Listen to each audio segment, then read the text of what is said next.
Good evening Dinesh ji. Hello Dinesh sir. Good evening sir, good evening sir. Sir ये आप ने आज दो डिवाइस से ज्वाइन किया हुआ है या देशबंधु के नाम से कोई और है? नहीं सर, देश बंधु से मैंने लैपटॉप में स्टार्ट किया है, मैंने अपने अकाउंट से मोबाइल से। सर जिसमें मेरा देशबंधु डीबीसी लिखा है उसके लिए रिकॉर्ड फाइल अलाउ कर दीजिए और मुकेश वाले को आप होस्ट बना दीजिए। Okay sir.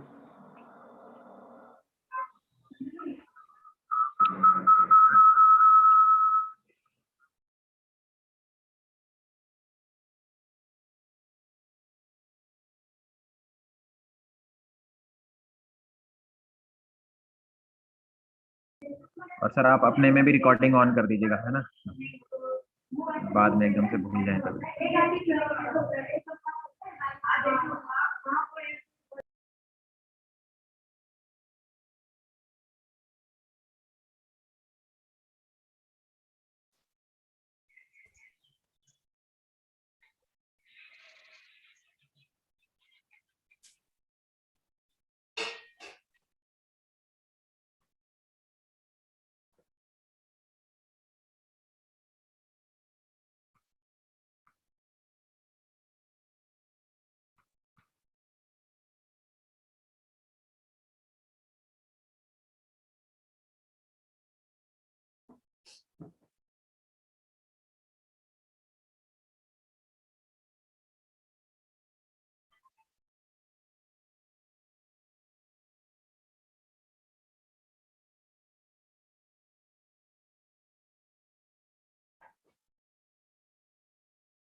मुझे सबमिट करने का हो बच्चों के because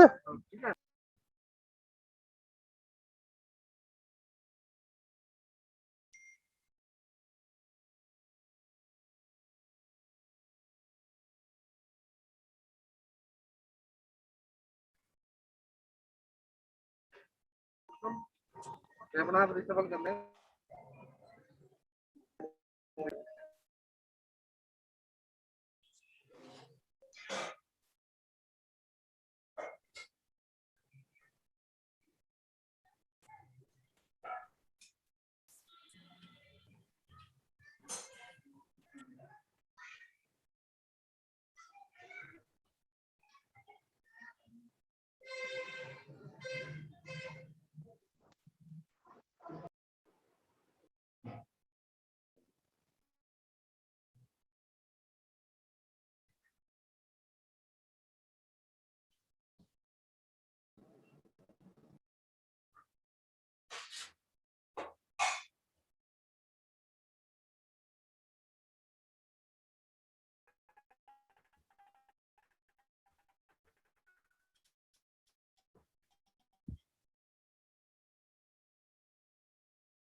Good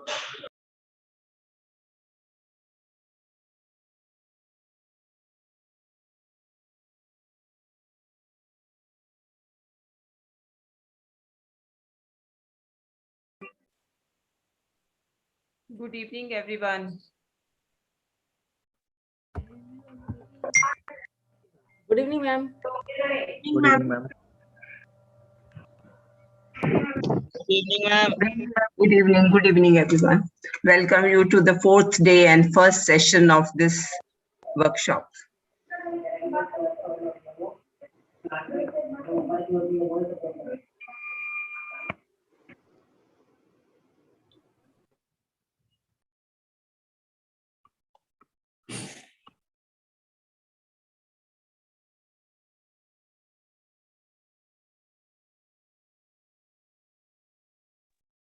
There is one announcement for the participants that total 90% attendance is a must for you to get a certificate for this workshop. So you be regular with your classes. It's a request to all of you, because we are also bound by the limitations set by NCM. So be there for both the sessions. At least 90% should be there. Only then you will be issued the certificate by NCM. And you have to fill the attendance form via Google form in each session. Take care. It will be always, the link will always be provided in the chat box. So you have to just fill it yourself.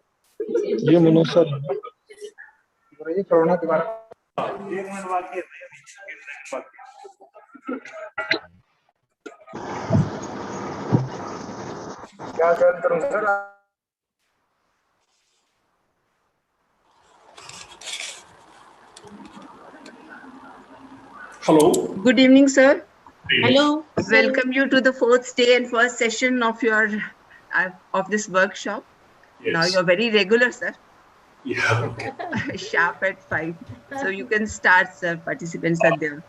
Okay. So the note Please mute your mics. are you able to hear me?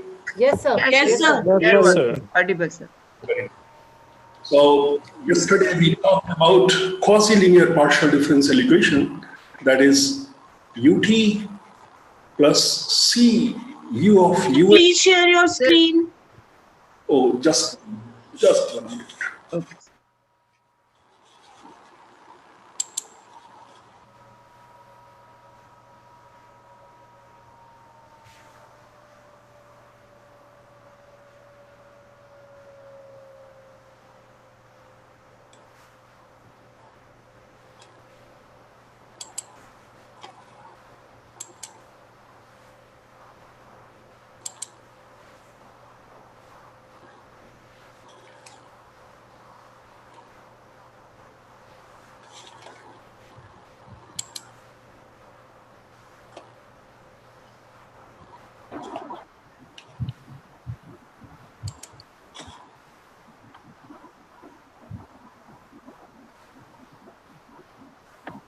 Yes. Is it all right? Are you able? Yes, sir. Yes, sir. So yesterday I talked about quasi-linear partial differential equation of first order. I told you it appears very simple. Sir, zoom. Sir, you can maximize a little bit. This is, I think this is the maximum. Yeah. No, it's okay, sir. It's okay. Okay. So this is, I told you that this quasi-linear partial differential equation, it looks very simple, but it's quite deceptive. I mean, a solution of this one, I mean, it's, if one has understood this, the basic essentials of this partial differential equation, then in fact one knows about the hyperbolic theory of hyperbolic systems. So you see, the important, it differs from the linear equation. You may recall in the linear equation, the C was a constant. This was constant, right? In the linear case, the C was constant. And we noticed that the solution, in fact, it is transmitted from one part of the medium to another part with a constant speed, right? With a constant speed without any change in its shape. If this is the initial profile, U is equal to U naught x, then this profile, in fact, it moves to the right with the speed dx equal to c. C is the characteristic speed. The characteristics emanating from each point of the profile, each point on the profile along the characteristic direction, and we get a profile, at later times, which remains of the same shape. So, right? This is the linear case. But here, C depends on U, right? In the quasi-linear. So this is the difference between linear and non-linear. Here, the speed depends on U. So obviously, we expect that this initial profile will undergo a distortion during the course of propagation as t increases. Why? Because here dx dt is constant, that is each point, the profile at any time t can be obtained from the initial profile just by displacing each point on the profile a distance c naught t towards right, correct? Each point, okay? But here c depends on u. C depends on u means suppose this is the u-axis. So if I take this c dash c to be an increasing function of u, okay? If I take c to be an increasing function of u, then on this part of the profile, you can see here, if this is your initial profile, and this is u direction, this is your x direction, and this is your u naught x at t equal to 0, right? This is the initial profile. U is equal to u naught x at t equal to 0. This is the initial profile. Now what will happen if c is an increasing function of u? Look here, if this is the initial profile, we would like to know actually what happens to the profile at later time. So you can see here, of course, the solution is going to be the same. Here in this case, the solution was, if you remember, u is equal to u naught of x minus ct, right?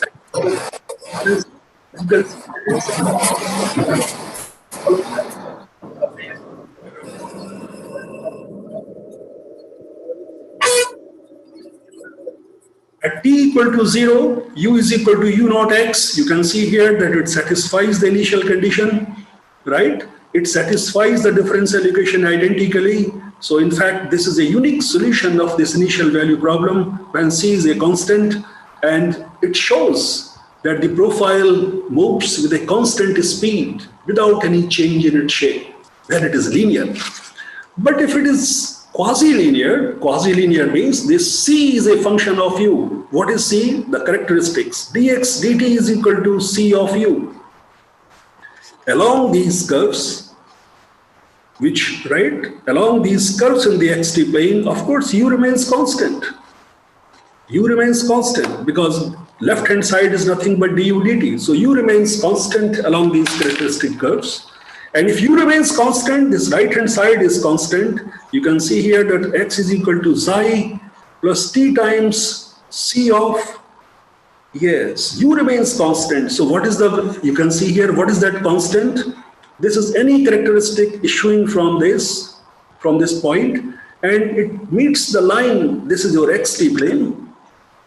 This is your xt plane. So at t equal to 0, it meets the line at x is equal to xi, right? At t equal to 0, x is equal to xi. And what is the value of u here at t equal to 0? Whatever the information is available here. So u is equal to u naught of xi. Is that right? Because this is the initial condition. Is it all right? This is the characteristic, and this characteristic through xt meets the line t equal to 0 at x is equal to xi. So whatever the information is available here, that information is transmitted along that characteristic. U is right. U is equal to u naught xi. So this value which is available here at t equal to 0, it remains throughout this characteristic. That is, at any point t, the value is u is equal to u naught xi. Is that right? Hello? So u equal to u naught xi, you can see here. So c u naught xi and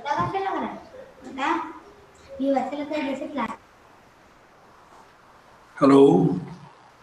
Yes, sir. Yeah, this is the solution. So you see, this is the analytical form of the solution. This is your analytical solution.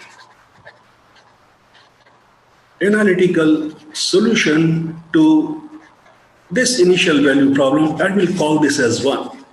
This is quasi-linear. This is the partial differential equation. This is the initial condition, right? You can see here that psi is the parameter.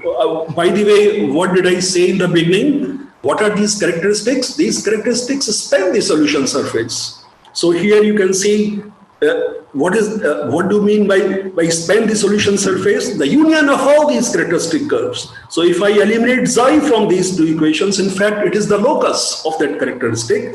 So you can see here, what is the locus? U is equal to U naught of psi. What is psi? Psi is equal to, transposing this term to the left, that is x minus t times c of u. So this is the solution at any time t. This is the solution at any time t, right? You can see quickly that at t equal to 0, it satisfies the initial condition. At t equal to 0, it satisfies the initial condition that u is equal to u naught x, right? And it satisfies this condition. I think we did it with this calculation. You can, again, I can do it. What is ut? Ut will be your u naught prime. Prime means derivative with respect to this argument function. Multiplied by, yes, using chain rule, it's t derivative, that is minus c of u. Is that right? Minus c, it's derivative with respect to t, 1, minus t times c prime. C prime means derivative with respect to u, and then the derivative of u with respect to t. Is that right? ut, chain rule. So this is transposing this term to the left. We noticed yesterday that it turns out to be 1 plus t c dash u naught dash ut. This is equal to minus c u naught dash. Is that right? This is equation number 1. Similarly, if I differentiate this, let us call this as 1. So I will call this as 2. This is the solution. Let me call this as equation number 3. Now, what is ux? Ux will be your, again, u naught dash, its derivative with respect to this argument function x minus tcu, right? You can put this is equal to tau. In fact, this is your psi. This is clear, right? U naught dash into its partial derivative with respect to x. So what we will get?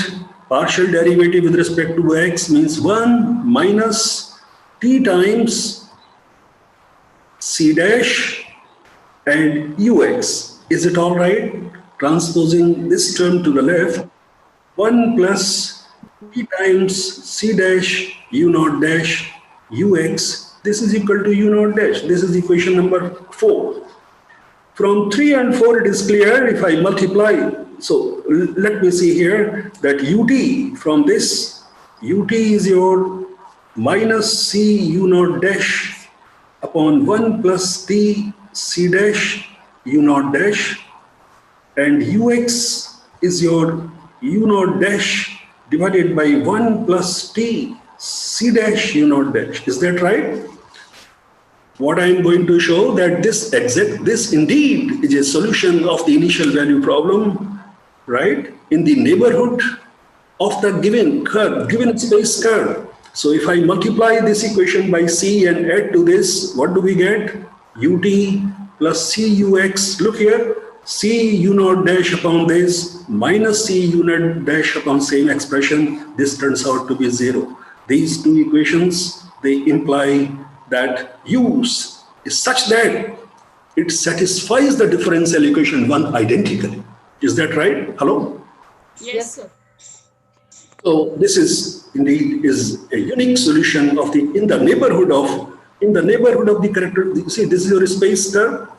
This is your space curve. U is equal to u naught x. This is your space curve, and this is your characteristic.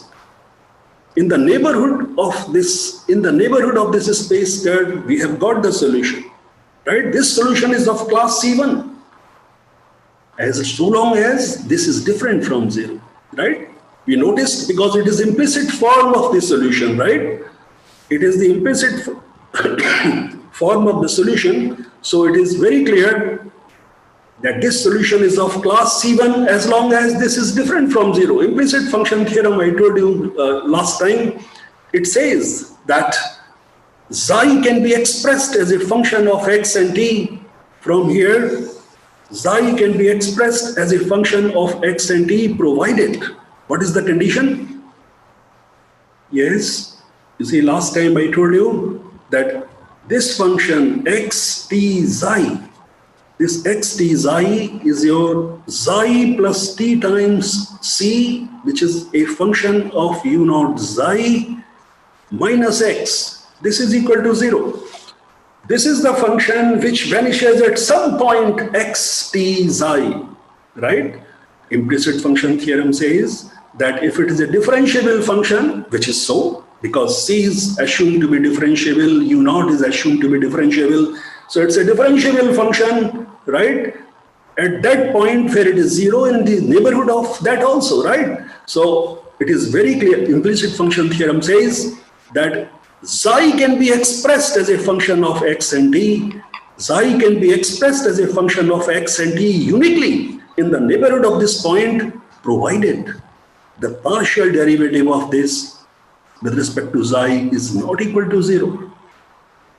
And this condition tells us what? 1 plus t c naught dash into u naught dash xi not equal to 0. Precisely the same condition. You see, the denominator should be different from 0. So in order that we get a differentiable solution, right?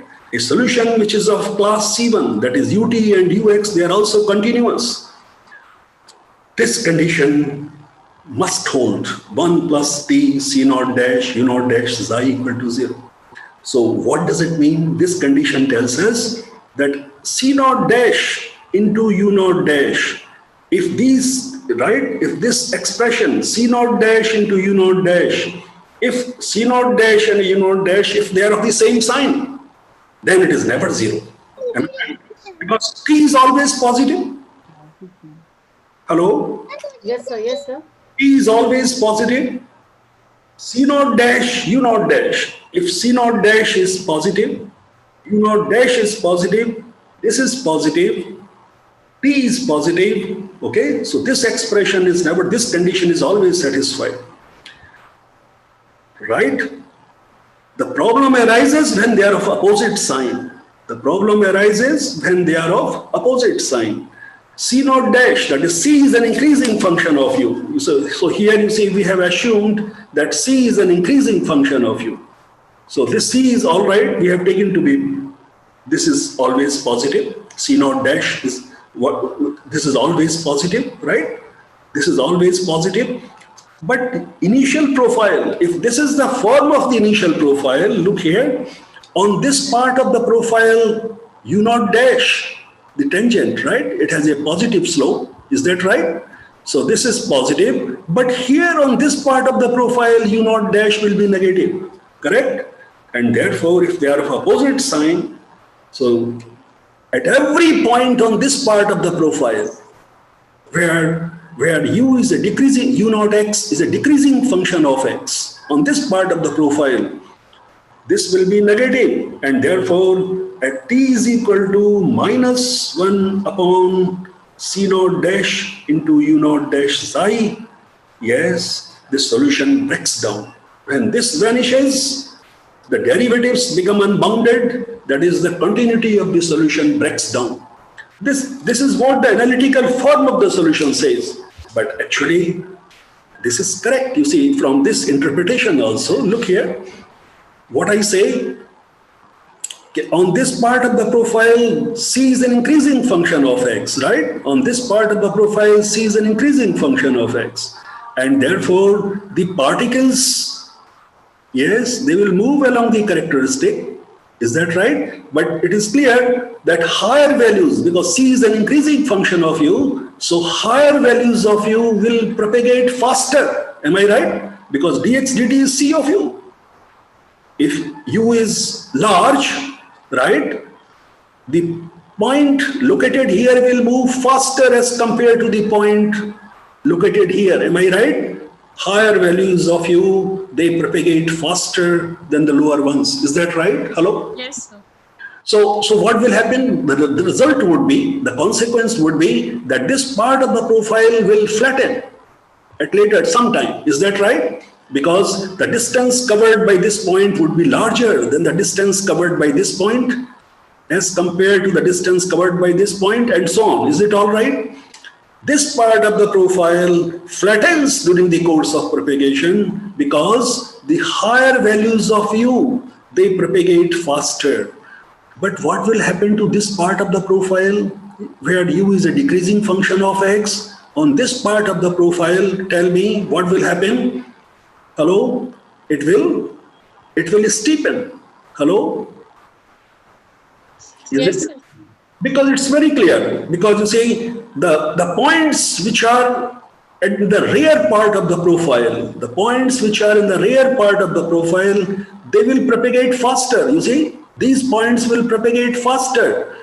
But as compared to this, and therefore, this part of the profile will steepen. And after a finite time, what will happen? Yes, it will develop a vertical slope. Profile will develop a vertical slope. Is that right? Yes, sir.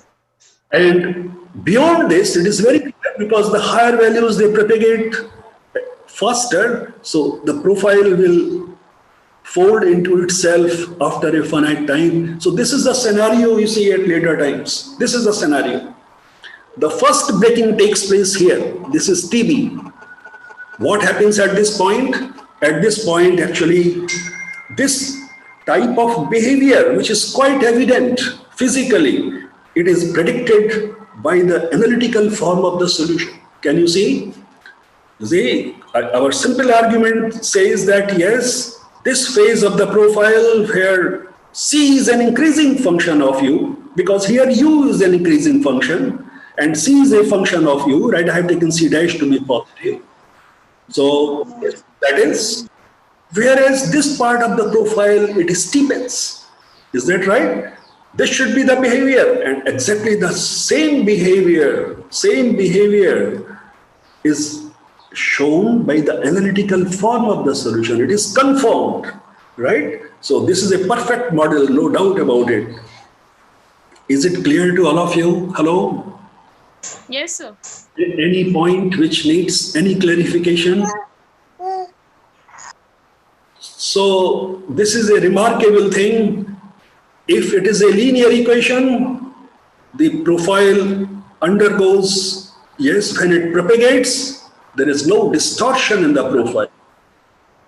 But if it is quasi-linear, if the differential equation is quasi-linear, then we find that if this is the expansive phase, because on this part of the profile C is an increasing function, this flattens, whereas this is the compressive phase of the profile. I say it is a compressive phase because it steepens. Is that right? Hello? Here C is a decreasing function. Here C is a decreasing function. C is the velocity. If the velocity decreases, naturally, I will say that it is the compressive phase. If the velocity increases, I would say it is the expansive phase. So here the profile consists of expansive phase and a compressive phase. The expansive phase flattens, right, during propagation, whereas compressive phase steepens. And in fact, it develops a vertical slope after a finite time TV. And we have seen that this behavior is exhibited by the analytical form of the solution. Is it all right? Hello?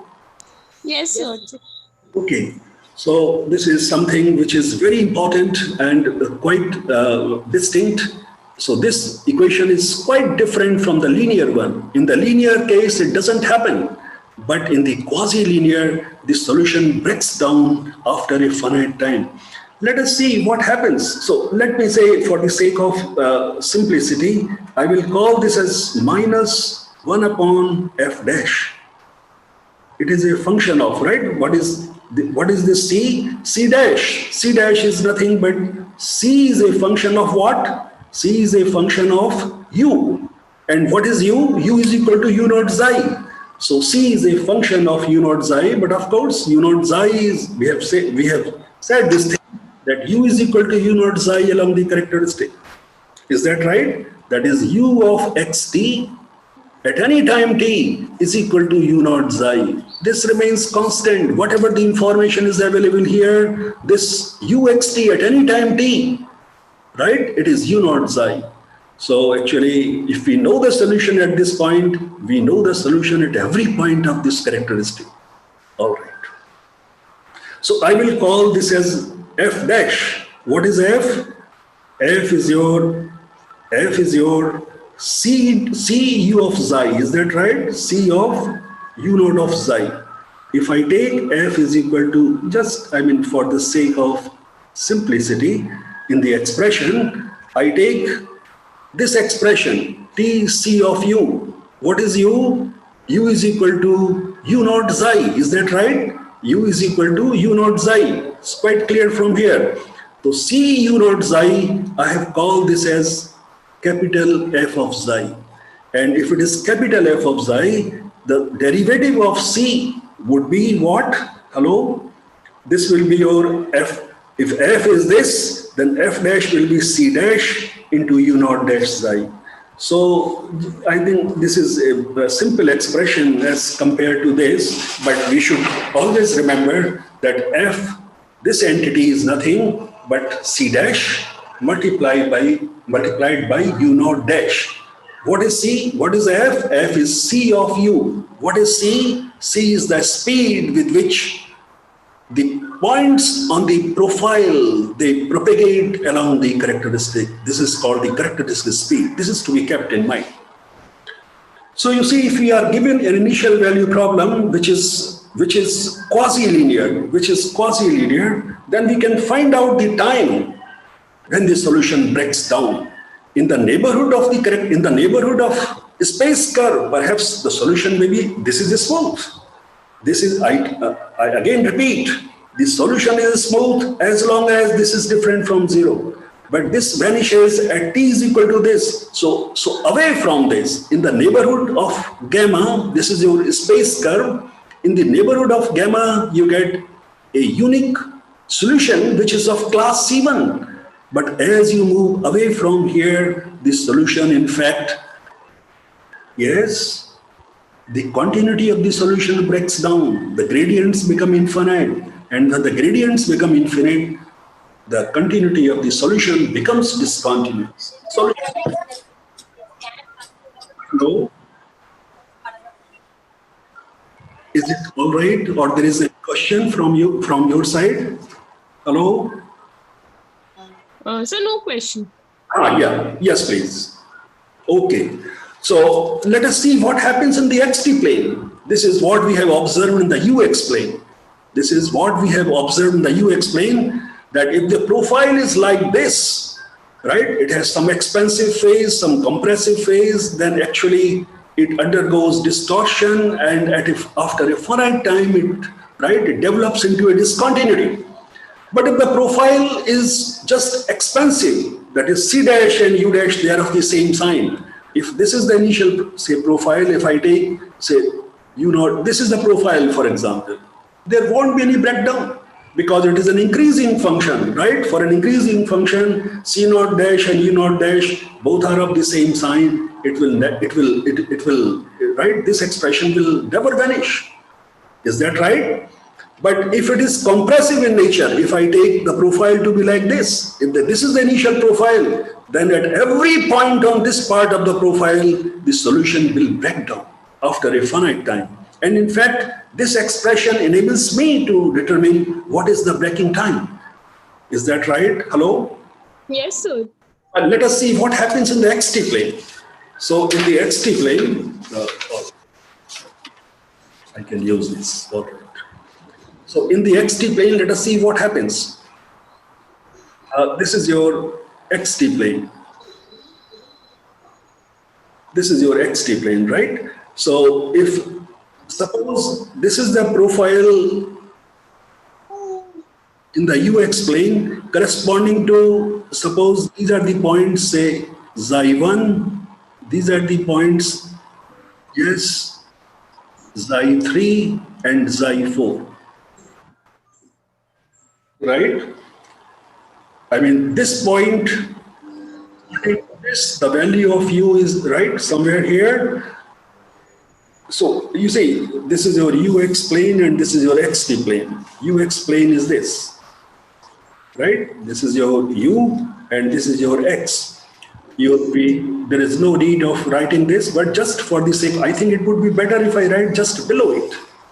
It makes sense. This is your xi1, this is your xi2, this is your xi3, this is your xi4. I think this is better. Ux plane, this is the profile. Let us see what happens in the xt plane. Now, yes, you can see here that this is the point corresponding to xi1 and xi2, right? Here, this is your xi3, this is your xi4. What is the relation? I know that dx dt is equal to c of u, okay? And c is an increasing function of u. This is what I have taken as a smooth function, such that, right, c dash is positive. So look here, here the value of u is, and the value of e here, hello? Right? The value of u here is greater than the value here. Somebody is talking on, yes, mic, perhaps maybe taken care of. I think that so others, they don't get disturbed. C dash u is positive, so look here, you look at this point. This is the higher value of u, right? Here u is bigger than this. So what will happen? This point on the profile will propagate faster than this. Is that right? Hello? That is dx dt at this point. Dx dt is this point is greater than dx dt at this point. Is that right? Yes, sir. That's right. So now, can you tell me what will happen to the slope? Dx dt is the speed. What is the slope? Slope will be dt dx. Hello? Just the reciprocal of this. Am I right? In that, Yes, sir. dt dx is your slope. Slope is 1 upon c of u. So it is very clear that the slope of the characteristic issuing from this point would be less than the slope of the characteristic issuing from this point. And as a result, the characteristics issuing from these 2 points, they will diverge in the plus t direction. They will diverge. Is that right? Because the speed of this is greater than dx dt is greater here as compared to this, and therefore the reciprocal, right, dt dx at this point would be smaller as compared to that expression here. Is that right? What does it mean? It means the characteristics will diverge in the plus t direction, and if the characteristics diverge in the plus, because different characteristics, they carry different information from the initial data, so solution is always of class C1, no problem at all. But what happens here? Let us see. At xi3 and xi4, xi3, it is at a higher value because corresponding to xi3, this is the point on the profile, and here u is greater than this value of u here. Is that right? And we have said that c is an increasing function of u, so it means this will propagate faster than this, and therefore the slope of the characteristic issuing from this will be less than the slope of the characteristic issuing from this, and therefore these 2 characteristics are bound to intersect after a finite time. Am I right? Hello? Yes, sir. Suppose this is the point where they intersect. This is the point x star t. Is that right? Yes, sir. If this expansive phase characteristics, they diverge, and as a result, we have a perfectly continuous solution because different characteristics, they carry different values from this initial data at t equal to, here u is equal to u naught of xi1, here u is equal to u naught of xi2, right? So different characteristics, they carry different values, and we have a perfectly smooth solution for all time. But here, the characteristics, right? Here the slope of the characteristic is less than the slope of the characteristic here, and therefore they converge in the plus t direction, and they are bound to intersect at some point. We can find out this point of intersection because I know the equation of the characteristic. X is equal to xi plus t times of f of xi, right? This is the characteristic. What is f? Yes, I have just mentioned that this is your C of u naught of xi. C is a function of u and u is equal to u naught xi. That is right. It's a part of the analytical solution. F is this. So these are the characteristics. Look here, x star, t star. This point lies on the characteristic issuing from this point. So I will write x star is equal to xi3 plus t times f of xi3. Am I right? Hello? This equation of this characteristic is this. Equation of this characteristic is showing from xi4, right? X star is equal to xi4 plus t times f of xi4. Now from these two equations, if I subtract the later from the former, what do we get? Xi3 minus xi4, right? Divided by what? F of xi4 minus f of xi3. This is with minus sign. This is your t. Am I right? Hello? Yes, sir. Am I right? T is equal, because t f of xi3 minus f xi4. Yeah, well, this is, I think, f minus. Please take care of this sign. So what happens in the limit?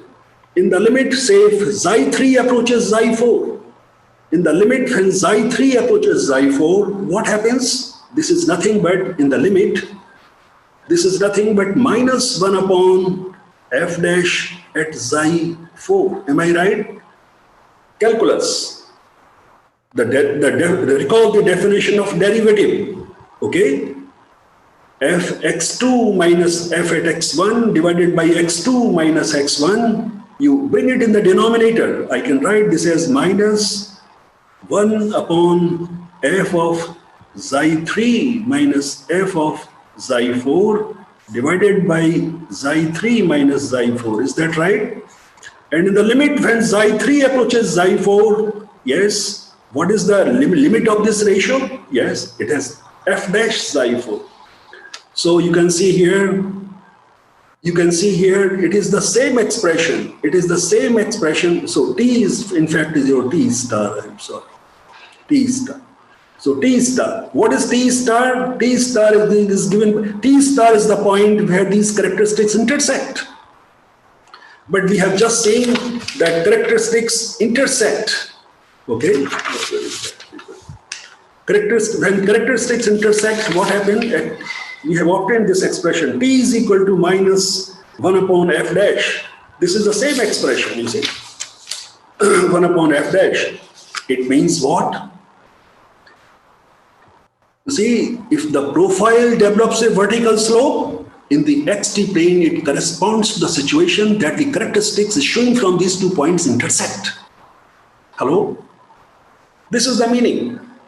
This is your ux plane, this is your xt plane. So we have just seen that the time when these characteristics issuing from xi3 and xi4 they intersect, this is precisely the same time when the profile develops a vertical slope in the ux plane. Hello? Is it all right? Yes, sir. So this is an important result, that if when the profile develops a vertical slope, the characteristics issuing from different points, right? They intersect in the region. And in fact, what happens? The situation is now somewhat like this. From this part of the profile, the characteristics diverge. But from this part of the compressive phase, yes, they converge. So situation is somewhat like this, right? So you can find out that what is the minimum value of T. This is, suppose here you can see here, for example, here the characteristics, they break first at this point, right? This here the value of T, this is your xt plane. So here the value is lower, right? The minimum, we would like to know what is the first breaking time. Because in this region, is it clear to you? I should take another. Yes. The situation is like this, that here you see the characteristics, they diverge. But after, when you see these are the characteristics showing from compressive phase, they start, this is the behavior. So you can see here, the situation is somewhat like this. So if this is the situation, this is your XT plane. This is your XT plane, right? The characteristic is showing from the expansive phase, they diverge. We have a perfectly continuous solution. But if you look at the compressive phase, then characteristics, they converge in the plus T direction and they are, right, they intersect. So you can see here, they intersect. So at the point of intersection, what happens? This characteristics takes some value from the initial data. This characteristic takes another value. So at this point, at the point of intersection, it is right, the solution is not single value, it is multiple value. Is that right? So the uniqueness of the solution gets lost. Here is a multi-valued solution. So we would like to know what is the time when that develops a vertical slope first. For example, so it is maybe clear we have to find the minimum value of t. T is equal to minus 1 upon f dash. We have obtained this expression. What is f dash? We have just said that f dash is nothing but c dash. What is c? C is a function of u. So in fact, it is a function of u naught xi. It is a function, I did not write it, but it's understood, but should not create any confusion. Don't take that as if it is multiplied into its derivative, into u naught dash xi. So in fact, I will write like this, that c dash into u naught dash. This is better. It is understood that c is a function of u naught dash, right? U naught xi. So this is the expression for f, right?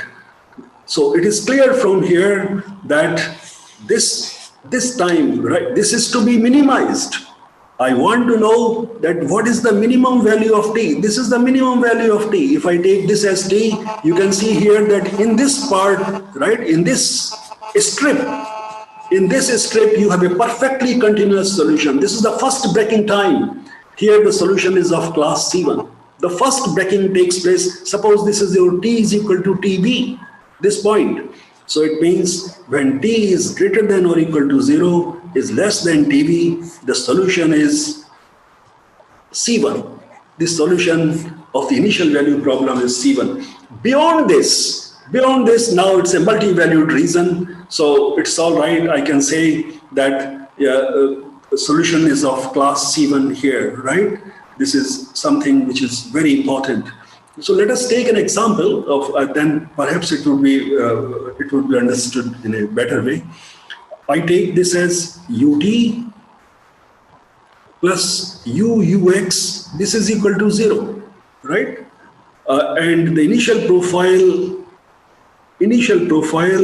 at t equal to 0, which I call u naught x, it is given as 1 upon 1 plus x square. So if you look at here, x is in R, and here of course t is. So you can see here, how does it look like? It is very clear. The initial profile, if you look at the initial profile, when x tends to plus minus infinity, it goes to 0. So the profile is somewhat, at x is equal to 0, it is 1. So the profile looks like this. Is that right? This is our initial profile, u naught x. Hello? Yes, sir. And if you look at this, is it linear, quasi-linear, non-linear? What is the nature of this? Hello? Quasi-linear, sir. Yes, quasi-linear. Why it is quasi-linear? Because it is linear in the height. Linear in ux and ut and non-linear in u. Very right, it is quasi-linear. But a very special case. Here you see we considered the equation just now, ut plus c of u into ux. This is equal to 0. C is some function of u. So in fact, it's a very special case that c of u is nothing but u itself. This is called Burger's equation. Burger's equation. You see, the difference between linear and non-linear, quasi-linear lies in the fact that, you see, for quasi-linear, the c is a function of u. This is a very special case of this. The dependence, so distortion takes place only because of this, because C depends on U. The dependence of C on U, it produces a distortion of the initial profile. We have seen that the initial profile undergoes distortion during the course of propagation. It is on account of this fact that C is a function of U. Is that right? Hello? Is it okay? Yes. So this is a very special case of this equation, and this is called Burger's equation, a very, very important partial differential equation. You see, only in 60s, all these ideas were known in mechanics, you see, at one point of time, but with the help of this simple model, because this is a fantastic equation. It exhibits genuine nonlinearity. It exhibits genuine nonlinearity because, right, dependence of C on U is called genuine nonlinearity. This nomenclature was given by Lex, who is still alive at Courant Institute of Mathematical Sciences in New York, right? Still alive. So this term was given by, Professor Lex.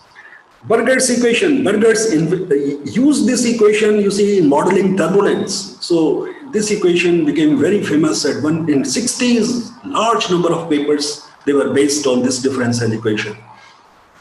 All right, so let us see what happens to this equation. Very interesting. We would like to know what happens to the solution.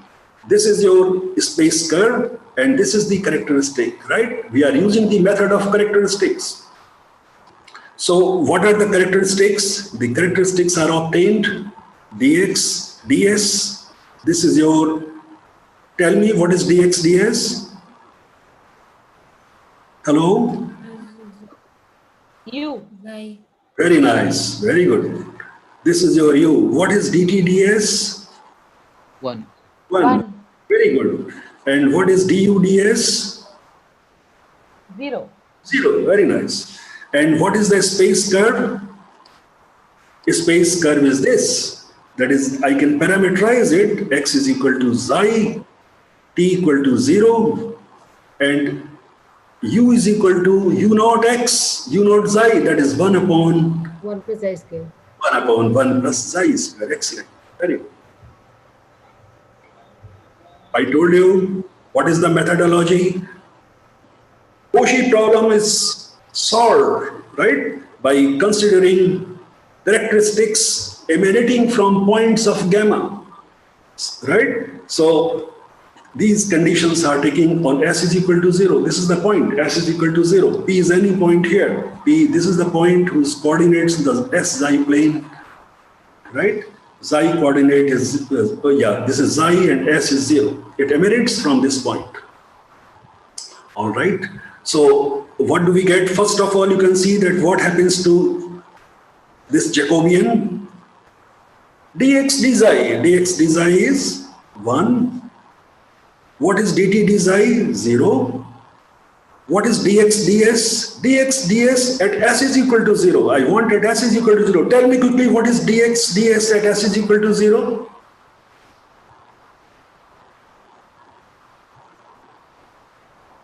Hello?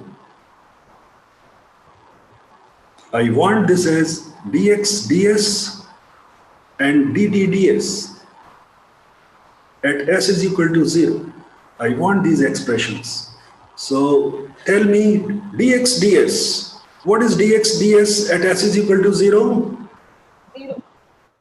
Yes, please. Is 1 by 1 plus I square. 1 upon 1 plus xi square. U is 1, so 1 upon 1 plus xi square. And what is dt ds? Is 1. dt ds is 1. So what is this Jacobian? Is 1. 1. Not 0. 1. So quickly we can say, Unique. so what Unique solution. Unique solution, wonderful. There is no need of finding, yes, whether gamma is characteristic or not, whatever it may be, it has a unique solution. Is that right? If the determinant of the coefficient matrix is different from 0, the linear system, two equations involving two unknowns has a unique solution, and it follows that there exists a solution of class C1, where? In the neighborhood of S is equal to 0, in the neighborhood of space curve. Yes, space curve. Very good. In the neighborhood of gamma.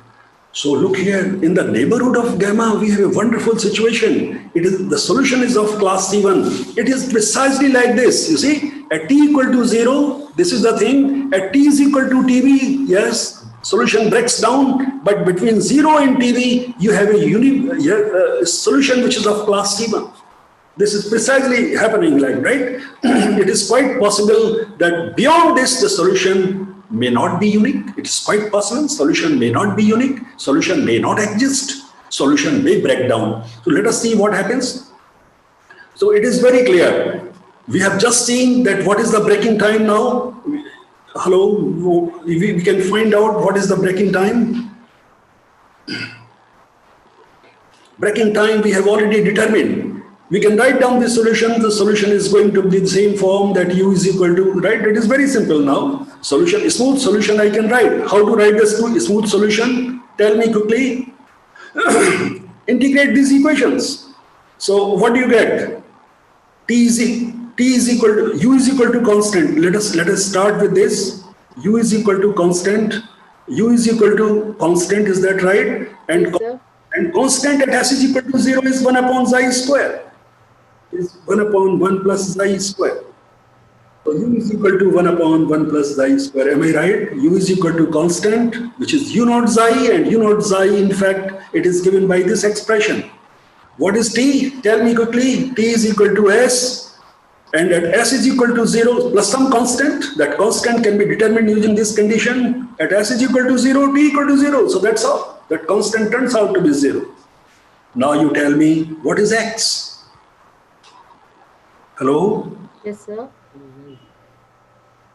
From here, now can we find out what is X? Yes. Tan inverse. X is nothing but the integral of U, and U is a constant. Is that right? U is a constant. Am I right? U is equal to U naught xi. It's constant.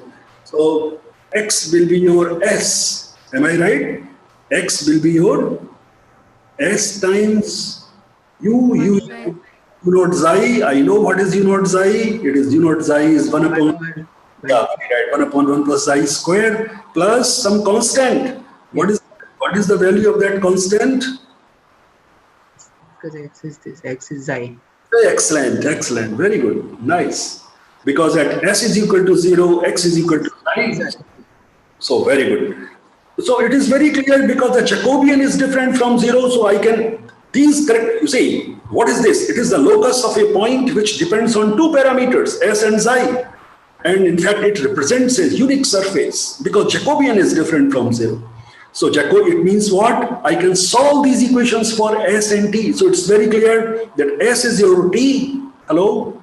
S is your T. And similarly, psi I can determine because U naught xi is given by this expression. So both xi and S substitute here, right? Eliminate this, you get the solution. So solution is completely known. Solution is completely known. Now breaking time. What is the breaking time? Hello? I have just obtained the breaking time. What is the, definitely it is going to break. The theory says that it is quasi-linear, right? What is the breaking time? T is given by this expression, minus 1 upon f dash. Hello? Yes, sir. So minus 1 upon f dash. What is f? F dash is this expression. Yes. F dash is this expression. So let me write C dash. What is C here in this case? C is nothing but U. U. So C prime means dC du. DC. 1. Is that right? You see? C is C of U. And Yes. it's nothing but U itself. So what will be C dash? C dash will be 1. Good. And then what do you get? What is the second factor? Yes. U. F dash. F dash is U naught dash xi. So U naught is given by this expression. U naught, this is U naught xi is 1 over 1 plus xi. So I have to differentiate it, right? U naught is this. It is U naught dash. Dash means its derivative. Yes. It's a function of xi. Means this is to be differentiated. So minus 2 over. very good. Nice. Xi, and this will be in the numerator. Am I right? Please check. Is it correct? Yes, sir. Yes, sir. Very good. Is it all right? Hello, all of you agree that this is Yes, sir. very nice. Now I want to find out what is the minimum value of this. How to find out the minimum value? In calculus, I know it is a function of xi. Yeah, right? For minimum, first derivative should vanish. Yes or no? Yes, sir. Yes, sir. So very nice. The first derivative. So forget 1 by 2, it is all right. So xi into its derivative, that is 2 into 1 plus xi square into 2 xi, right? This into its derivative minus 1 plus xi square whole square into its derivative is 1 divided by this. This should vanish. Is it all right? Hello? Okay. Yes, sir. Yes, sir. First derivative. So from here, what do we get? You can see here that 4 xi square. Am I right? Yes, sir. This factor, in fact, yes, because this is different. Get rid of this 1 plus 1 factor. So what remains? 4 xi square minus 1 plus xi square. This is equal to 0. And this gives me what? 3 Xi square is equal to 1 over 3 3. square minus 1 equal to Very right. Good. Xi is equal to, so Minus 1. plus minus 1. Plus minus 1 over 3. Plus minus 1. very right. So you tell me which value of xi is to be taken. There are two values. Xi is equal to plus minus 1 by root 3. Which values? Xi equal to 1 by 3. The plus sign or minus sign? Plus sign. Why? Minus. Simple, because it is time. Time is positive. Means positive. Yes, sir. Yeah, very good. So this is your, at xi is equal to 1 by 3. So we get 1 plus 1 by 9 whole square divided by 2 into 1 by root 3. Can you quickly tell me what is this? Am I right? I committed a mistake. Excuse me, sir. Yes. In the numerator, we have taken 2 xi. So when you differentiate the denominator, you get 2, sir. Yes, sir. So xi should be plus minus 1. So xi is plus 1. Am I clear? The differentiation of that u by v, the numerator, 2 xi, when you differentiate that, you have right, that is correct. Then minus numerator, when you differentiate the denominator, it is 2 xi. I have forgotten. This also does not contribute anything. Then this 2 should not be considered, sir. To appear xi into derivative of this. Oh, xi into derivative of 1 plus xi square whole square. I have written here. Xi into derivative. Yeah. Second, sir. But that's a minus 1 plus xi square whole square. Very right. 2. Into 2. Into 2. Into 2. 2 is missing. If you taken that 1 by 2 common. Oh my God.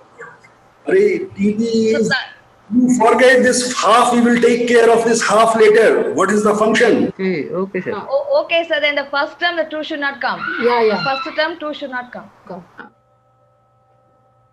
Sir, The numerator. Yeah. 2 xi, the 2 should not be there. Because you are not taken into account. No, I am differentiating. It is clear, sir. I am differentiating this with respect to xi. So 2 will be there, Baba. 2 into 1 plus xi square. 2 into 1 plus xi square into 2 xi. Yes, sir. Yes, sir. We are getting. Into xi, not 2. Okay. Is it all right? Hello? Yes, sir. It's all right. Because the right hand side is 0, doesn't Correct, matter. correct. I think everything is fine. There is no mistake. So it is all right. So put xi is equal to 1 by root 3. So 1 plus 1 upon 3 divided by, now of course 2 is there. I will take this 2. And 1 by root 3. Is that right? So what you get? 3 plus 4 by 6 by 9. Am I right? Yes. 6 by 9 and root 3 by 2. That is 8 by 3 root 3. Am I right? Hello? Yes, sir. Under root 27. So look here, I am able to find out That what is that strip in which you get it, that is in the neighborhood of this, there is a unique solution. This is at t equal to 0. In the neighborhood, there is a solution of class C1, but at TB, that is at t is equal to TB, and this TB turns out to be 8 by under root 27. That is, here the solution breaks down. The first breaking point appears here. So in this open interval, the solution is of class C1. Is it all right? Hello? Yes, sir. Yes, sir. So it's a beautiful example. There is a book by Breshan. You will find this example in Breshan's book. Breshan he's an outstanding mathematician, you see, at Pittsburgh, University of Pittsburgh. Currently, he is the recipient of several awards. He is working on partial differential equations, especially these quasi-linear hyperbolic systems. So he has written a book, and this example, in fact, is from that book. I have taken it. So I have already told you that which are the books perhaps you can think of. Yes, sir. I'm sorry that yes. Now it is visible. I'm sorry that yes, it was not visible. All right. So what is the final value of TB dash to turn out to be? Final value of TB double dash. 8 by under root 27. 8 by? Under root 27. 3 root 3 rule I can write under root 27. Am I right? This 3 root 3 can be written as under root 27. Same thing. Either you retain this 3 root 3 or you write under root 27. Same thing. Hello? Yes, sir. Sir, same. Same, yeah, very right. So is it all right? Is it clear? Yes, sir. Yes, sir, it's clear. So we have, yes. All right. So these two are important things. So a very important result, you see, we have arrived at. What is that important result? If your initial data, this breaking time, the breaking time is given by 1 upon C naught dash, C dash into U naught dash xi. This is the breaking time. Okay. This is your breaking time. So clear that what is C? C is a function of U. C is a function of U. And it's clear. And what is U? If you remember, X is equal to xi plus T times F xi. This is your, and U is equal to U naught xi. This is the solution, right? What is capital F? The capital F is C of U of xi.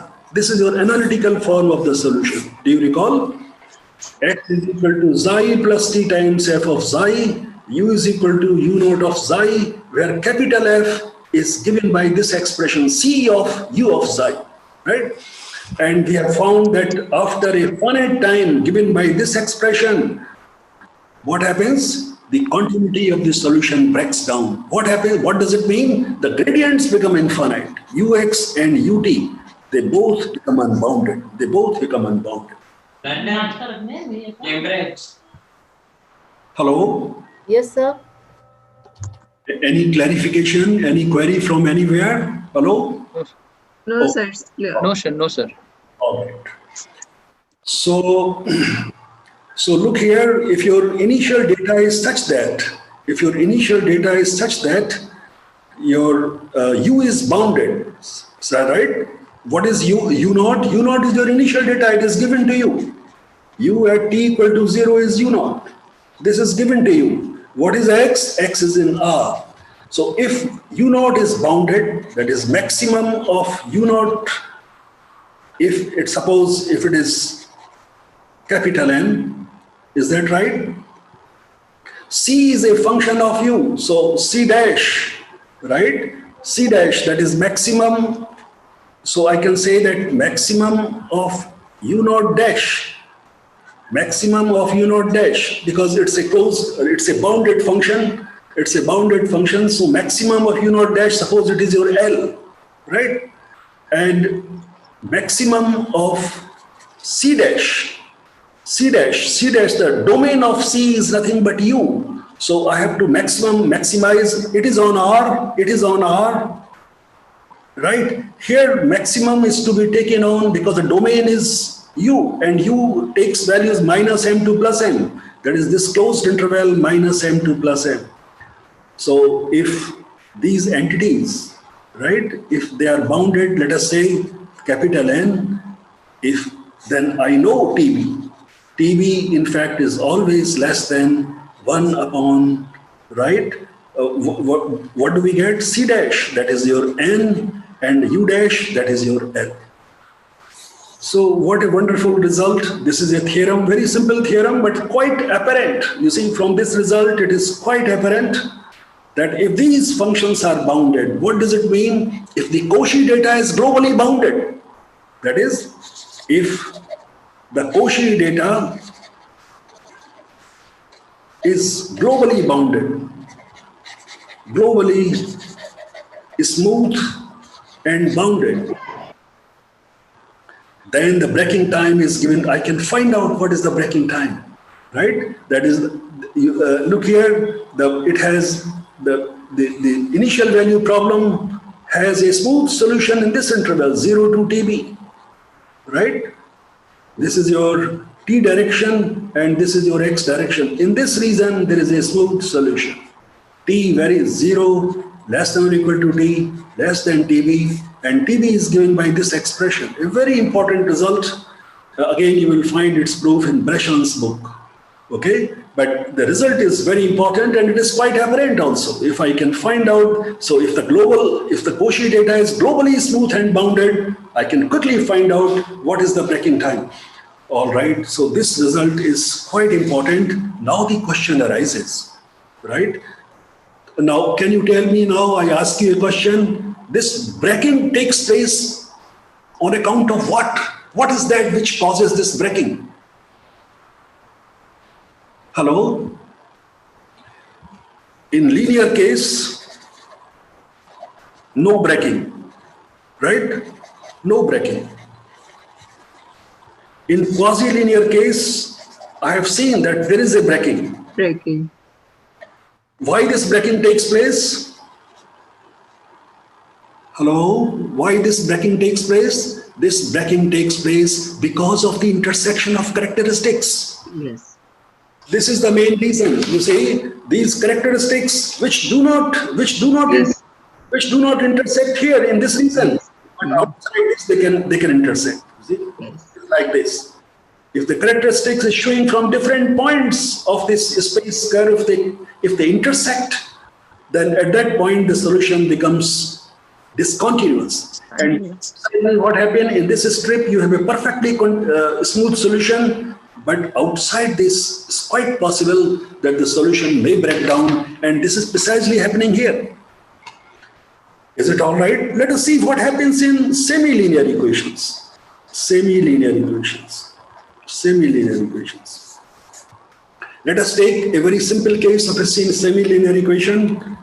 Say ut plus ux is equal to u square. Oh, is it semi-linear? Are you sure? Hello?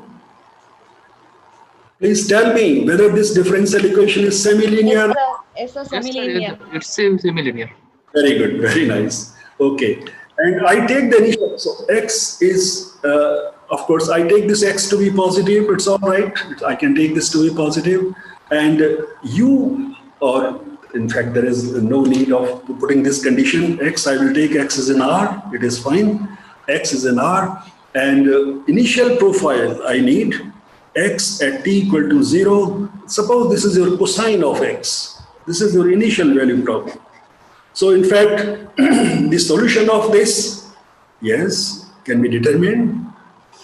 Yes, what is the procedure? We have already discussed the procedure. Cauchy problem, Cauchy problem. What are the characteristics? Quickly tell me. Dx, ds. 1. Good, 1. What is dt, ds? 1. This is also 1. Very good. And what is du, ds? U square. Very nice. And what is the space curve? This is your space curve, right? A space curve is, yes, I can parameterize x is equal to xi, t equal to 0, and u is equal to Cos Xi. Cos very nice. And I take these values, right? These characteristics, I mean, they emanate from the points of gamma. Characteristics, they emanate from the, so at s is equal to 0. So this is an initial value problem. So the problem of solving this partial differential equation, this initial value problem involving a partial differential equation reduces to the problem of solving a system of ODEs, right? Satisfying this initial condition. Quickly tell me, what is x? X is your s, some constant. And what is that constant at s is equal to 0? Psi. Psi, good. T is equal to s. And what is that constant plus constant at s is equal to 0? T is constant is 0. So Zero. T Zero. very nice. And here I can integrate minus 1 by u is equal to s plus some constant. What is that constant?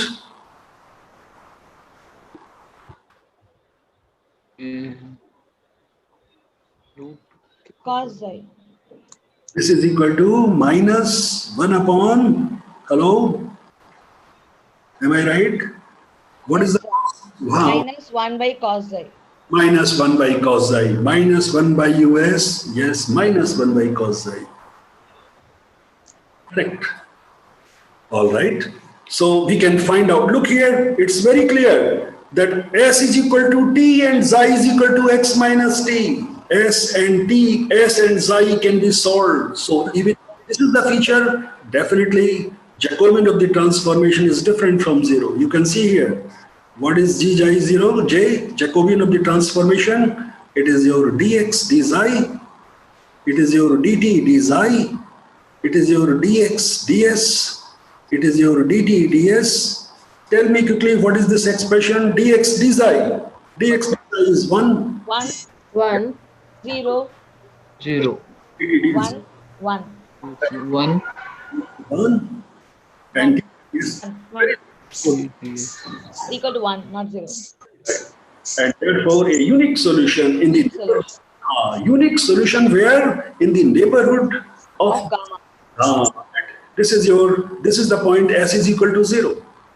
S is equal from here. So at this point P whose coordinates are 0, that is in a small neighborhood of this. You see, we get only a local solution. We really do not know. So it's a smooth solution. So it's very clear that the solution in the neighborhood of gamma, the Cauchy problem has a unique solution. Cauchy problem has a unique, smooth solution in the neighborhood of gamma space curve. This is the result. But really, we do not know this. What happens after this? When we move away from that neighborhood, right? When we move away from that solution will tell us. The solution will tell us. So can you tell me what is u here now? You will, so s is your t, put s is equal to t, and xi is your x minus t. X minus 2. So can you tell me quickly what is the form of u in terms of these functions? Hello?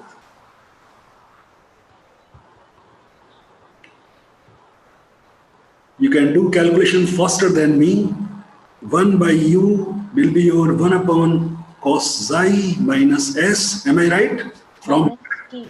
this is your 1 minus s cos xi divided by cos xi, and u will be your cos xi divided by 1 minus s cos xi. Am I right? Hello?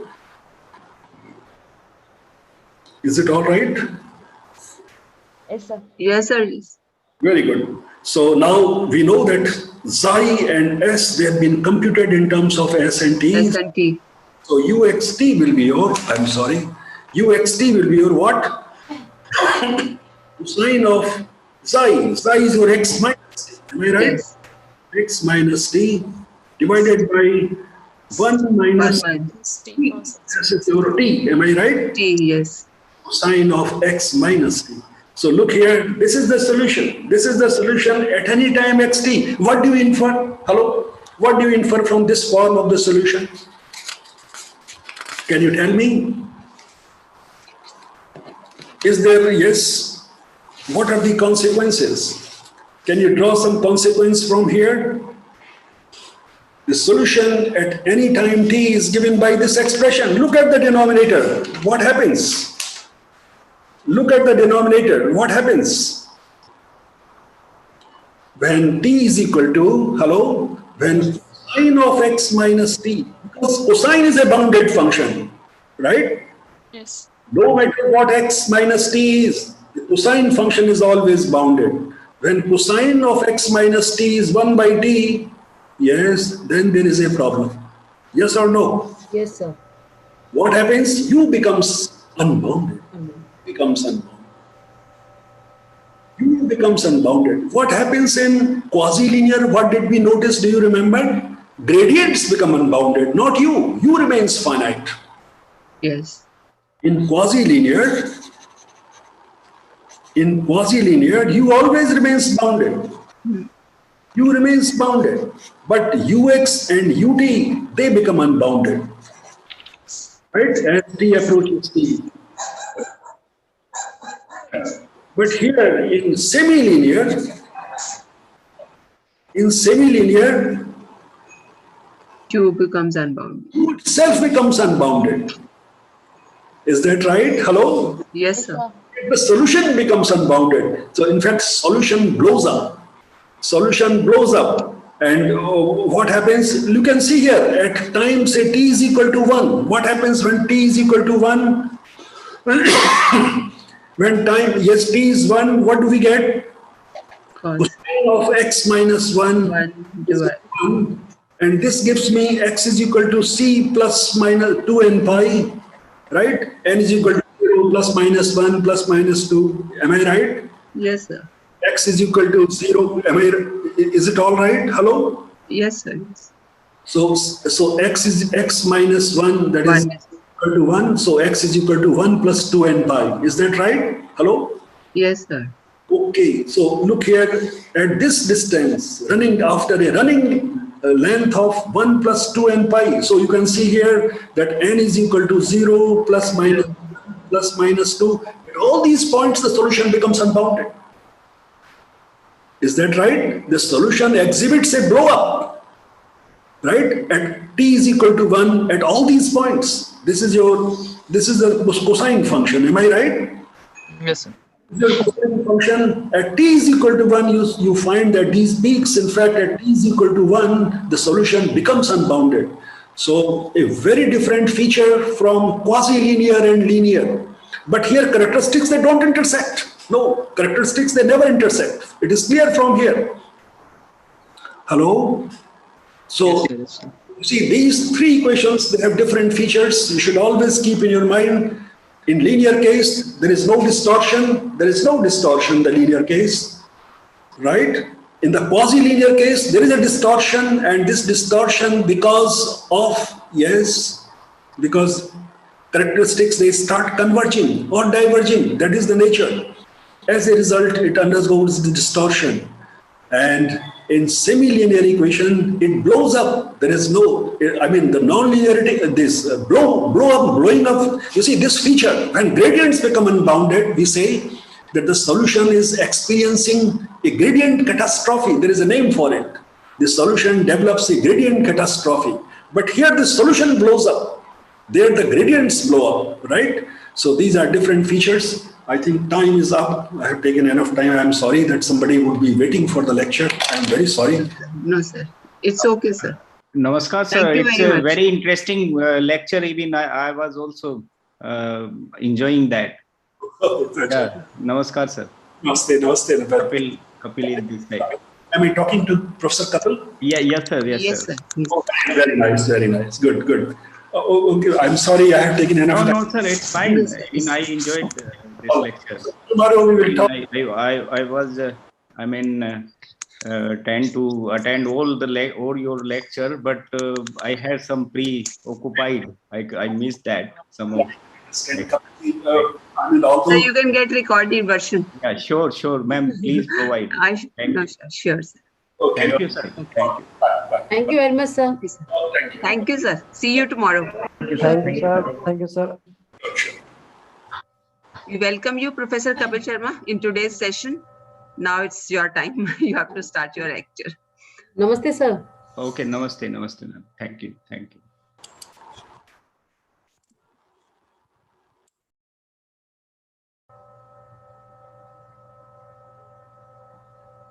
So, is there any, any doubt till last lecture? Anybody have? So then we can discuss. And You can today, discuss any question with your doubts, yeah. participants, if you have any doubts.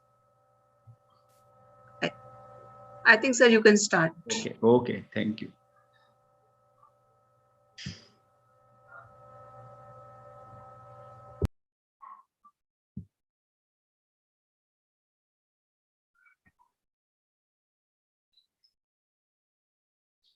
Actually, in writing this Zoom board, it's very difficult. So today I will take help of the notes, because I think today is my last lecture. So I will try to cover up at least one step methods.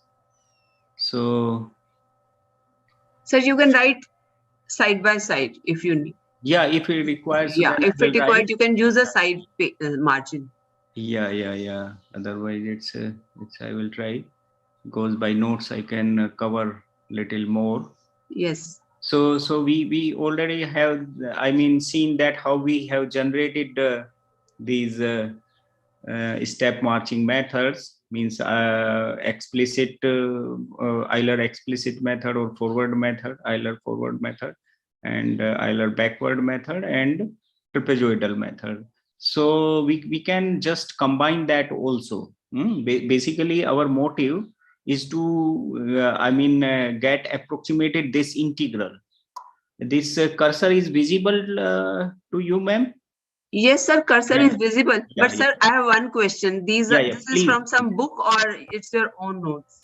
It's not own notes. It's basically notes made by Professor Andre Suli. He's a professor at the can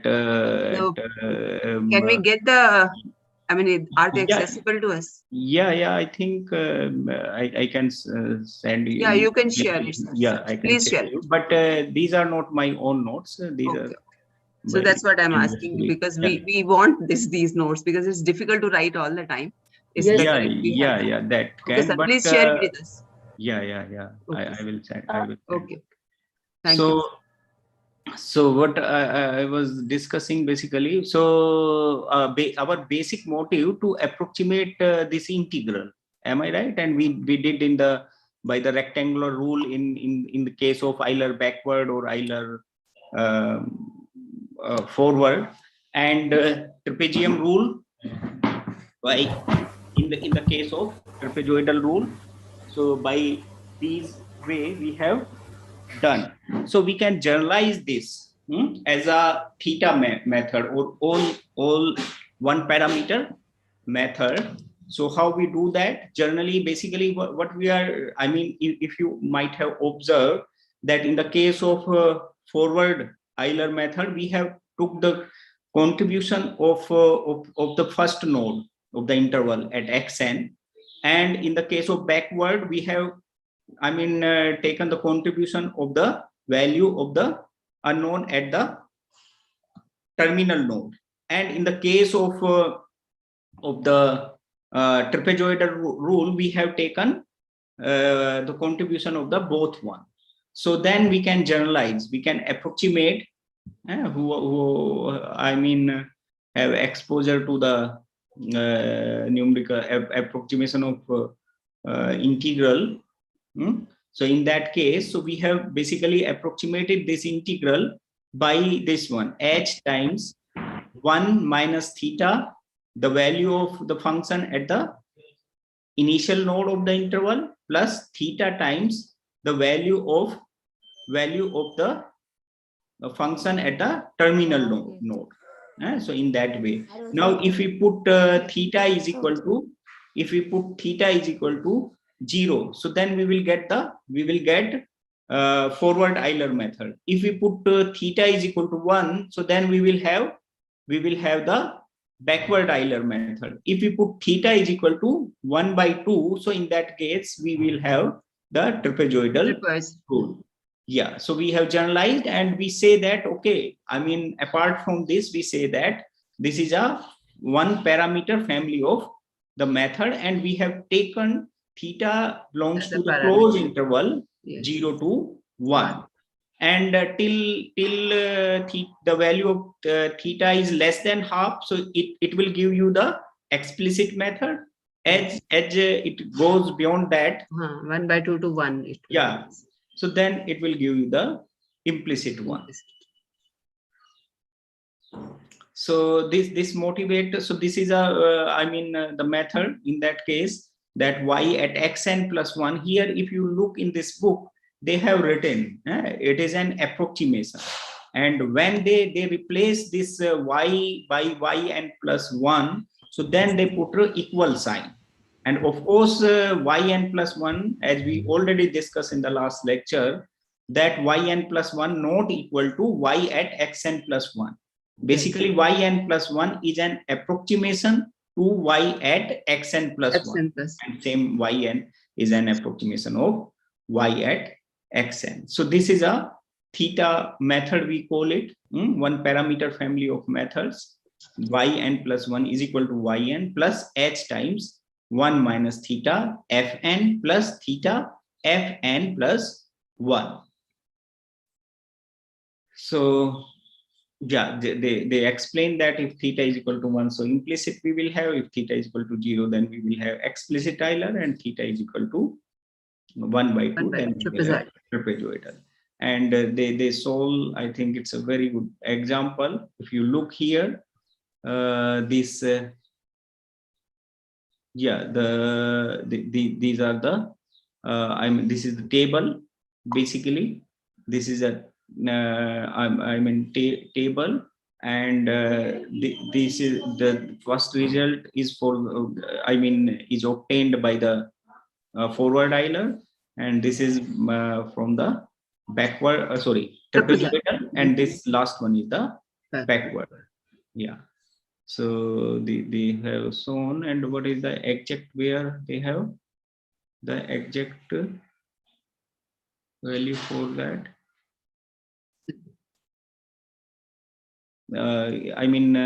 This is for at 0, 0.1, 0.2, and this is the domain, at the domain the value. But somewhere His example, it's example. I have given today the assignment, so madam can give some question from that also. So basically they have the this is the exact. So this is the exact. Basically this is also some kind of approximation they have taken, but of course we treat it as the exact one, this one, because they have calculated here. So if we compare this, so you look in the table that this one is more closer to the exact for the trapezoidal rule. Am I right? For the same h we have calculated at 0.1, it's almost we are getting the same value in the trapezoidal, and at 0.2 also 1998. Yeah, so we are getting very close value. These are the very close to the exact root. So it means that trapezoidal is more accurate than the backward Euler and forward Euler. This thing is clear. And by the construction also, it seems that trapezoidal give the better result than that. And this was the, and I mean by the numerical experiment also we observe. By numerical experiment also we observed that this thing is clear. But now we will prove the theoretical error estimate, which give us the which will give us the clear picture, and we can see that also. So we will start the error analysis of theta method. So first we will do for the Euler, and then we will generalize to the theta method. So global error, when we define, so what is global error? Basically, En is equal to y at xn minus yn. This is the exact value, and this is the approximate value. So this is basically the global error, and we will try to estimate this for Euler backward, Euler forward, or theta, I mean trapezoidal method, or in general theta method. So we will do that. And of course, I in the last lecture, I have explained that how we generate a sequence of approximation here, and how it converts to the exact one. So that is important thing. So now we will do the error analysis.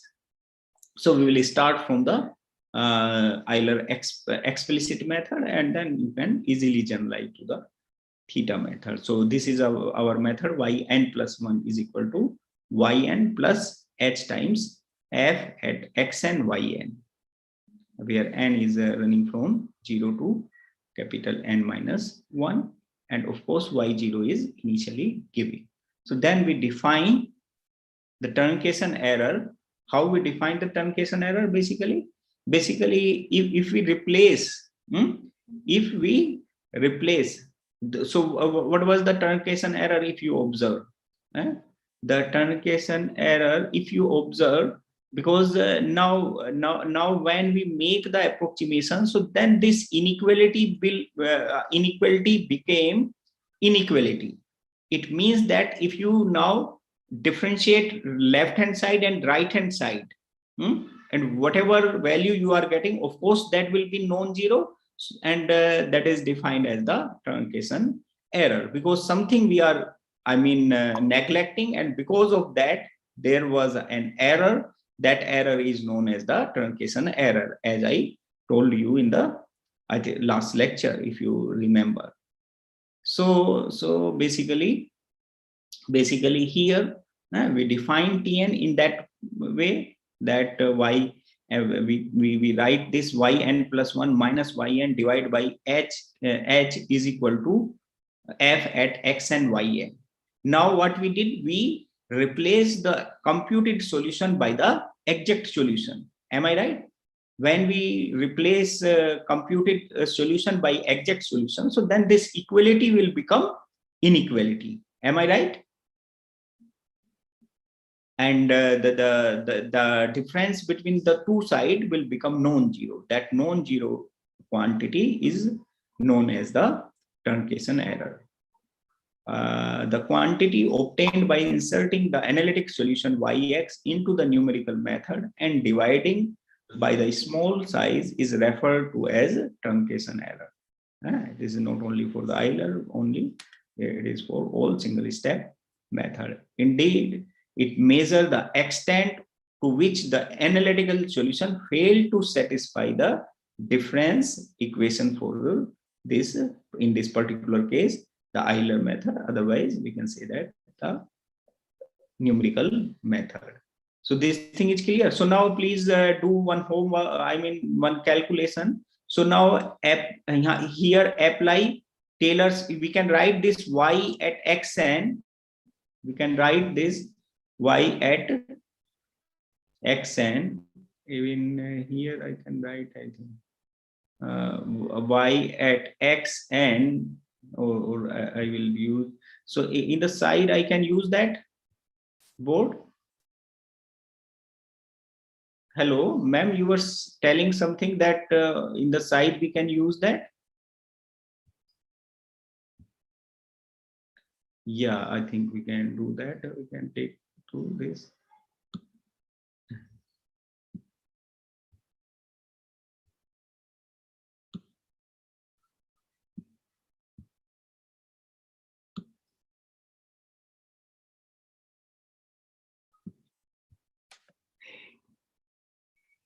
Yeah, so now we will calculate Tn. What is basically Tn? Tn is equal to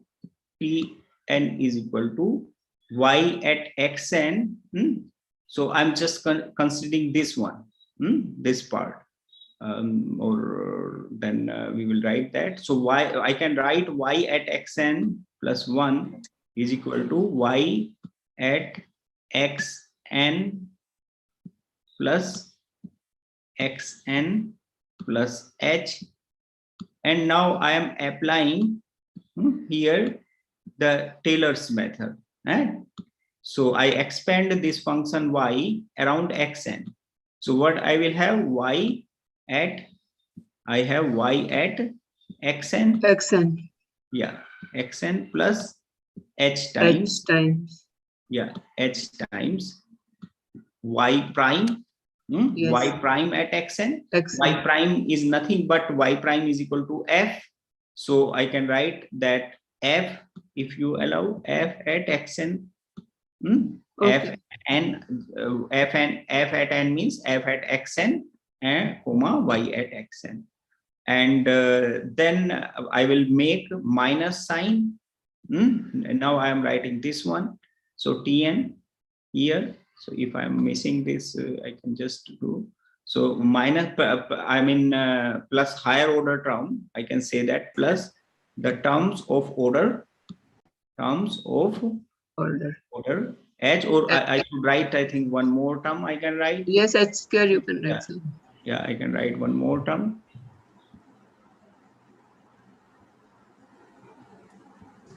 So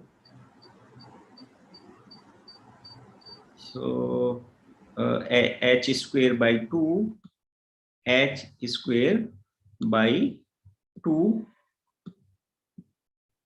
h square by 2 y double prime, y double prime, and plus dot dot, or if you want you can write this Taylor series in the remainder form. This is xi yes, minus y at xn. Am I right? Y at xn divided by h divided by h minus fn fn. So this is coming out to be this y at xn will cancel out, and this h, one h will cancel out from here. Throughout. Yeah.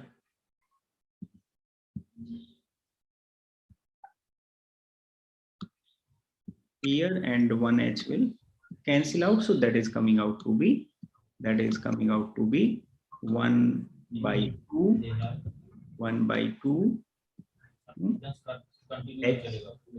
h y double prime xi. Y double prime xi. It's fine. Yes, sir. Yeah. So this is basically truncation error we are getting here. 1 by 2 h y double prime at xi n. Why they have written xi n? Because we are just considering the interval xn to xn plus 1. As interval change, so this xi will change. So where we have assumed that f is sufficiently smooth function. Sufficiently smooth, what is the meaning of sufficiently smoothness? I mean belong to the derivative. Derivative. So it's sufficiently that, because here to have the meaningful of equation 19, so we need to have y double prime must be finite. Am I right? So y must belongs to C. So sufficiently of two variable as, so which ensure that the second derivative of the y exists and is bounded in the interval. This thing is clear. So and order of a method is specified by the order of the truncation error. As I told you that in the I mean yesterday lecture, that convergence does not only the truncation error. The truncation error, convergence include truncation error plus round off error. Both we have to address. But in this case, if we talk about that, because we are not using any machine, so there is no issue of round off error here. Only truncation error will play the role. Am I right? So that's why Yes, sir. h tends to 0. So this Tn tends to 0. So it means that our method is convergent here. This thing is clear. And how we define the convergence? That the power of h. If the power of h will be more, so as h tends to 0, then this truncation error will fastly converge to 0. So that's why order define the, you can say that the speed of the convergence or rate of convergence also it is known as. So that's why I think in the later part in the notes it is given, but I have already explained that to you in the last lecture. So this thing is clear. So now, but basically we will take care of the round off error as well. So that why the global error will, will consisting of two parts. One is the for the round off error and another for the truncation error. But in the if you are not crunching the number, you are taking the exact form from the number. So in that case there will be no issue regarding the stability of the method. So now this is a truncation error 19 given by the 19. So now by the Euler method, if we write Euler method in this format, which is in the format of 18, so then what we have, what is the Euler method? Yn plus 1 is equal to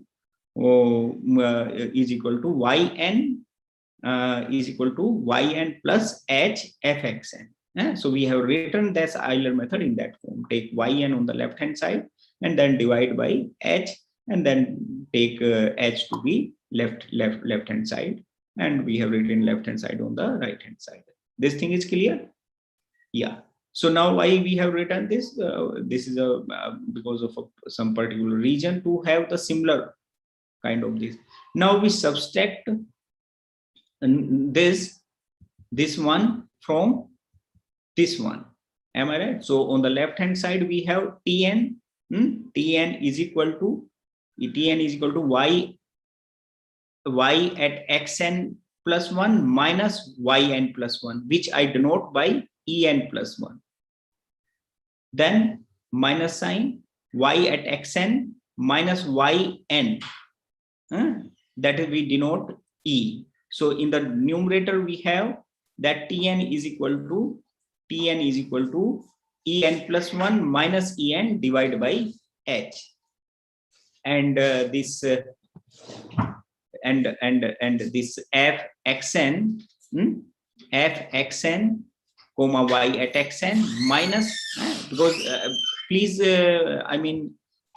just concentrate that Please this mute fxn, pardon, yeah, tell. Hello, yes ma'am.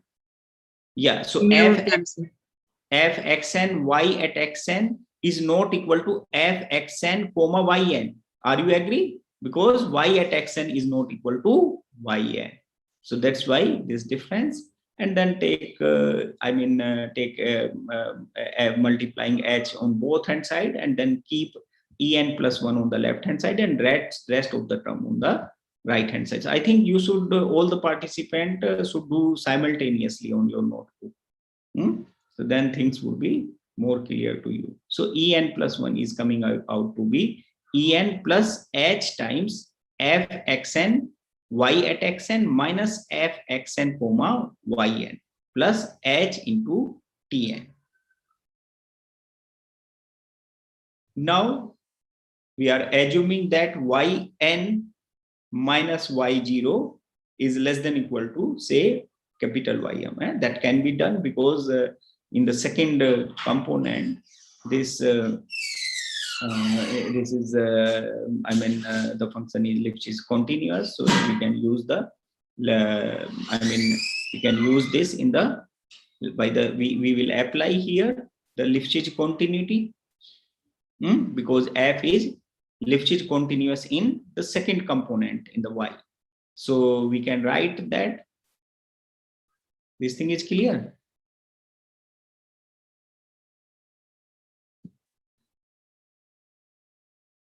So apply here the Lipschitz, take mode on the both hand side. Then you will have mode En plus 1 is less than equal to mod En plus h times mod of this one plus h mod of Tn.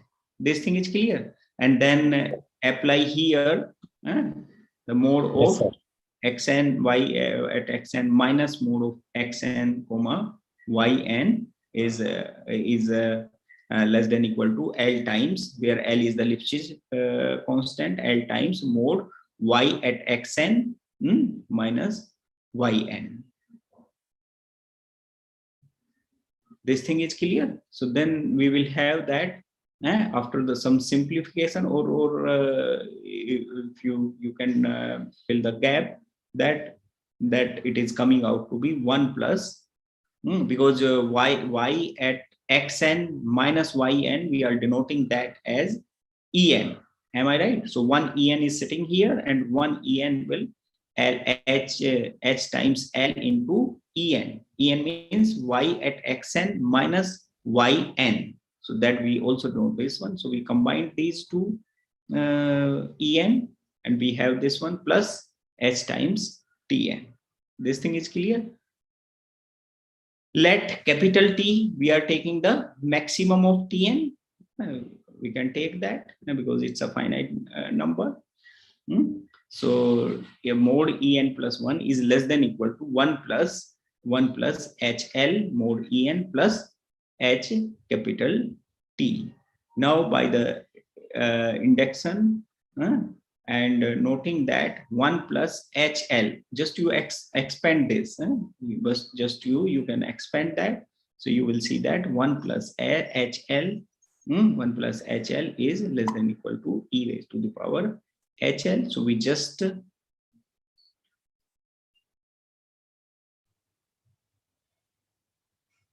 use that. We use that, and we have taken n equal to n minus 1 here in that one. So then we will have, and mod en is less than equal to t by capital L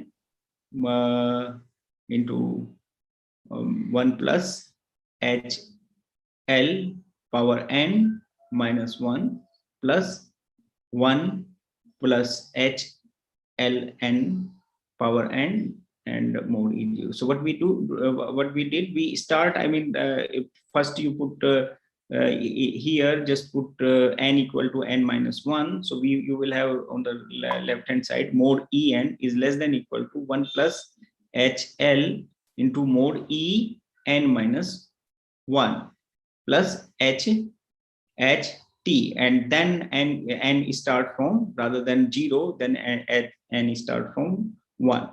Then you put the value of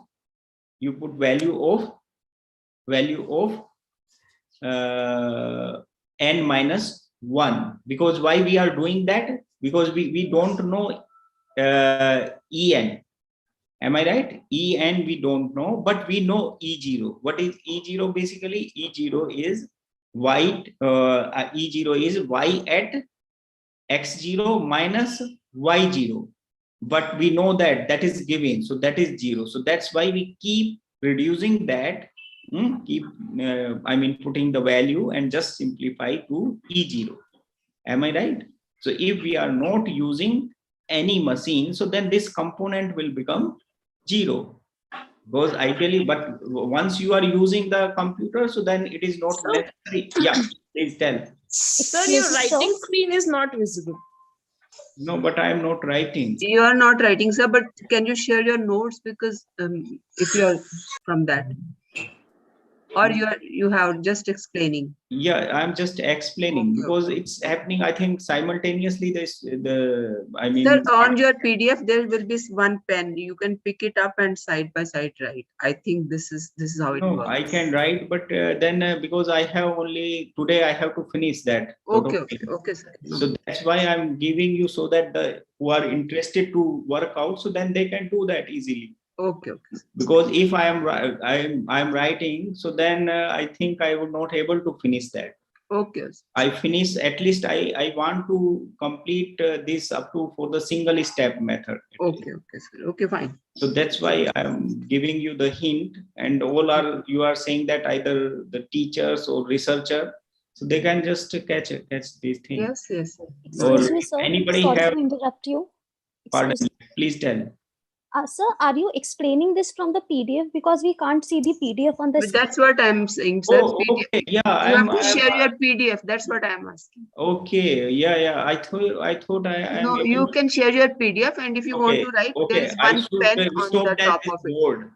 Okay. No, sir. That's what we are asking. Okay. Yeah. I am just doing this one. Okay. Yeah. I thought that I'm. I mean, rather than this, I think I should share the screen. In that way. I would be able to share. So where I should go. What happened?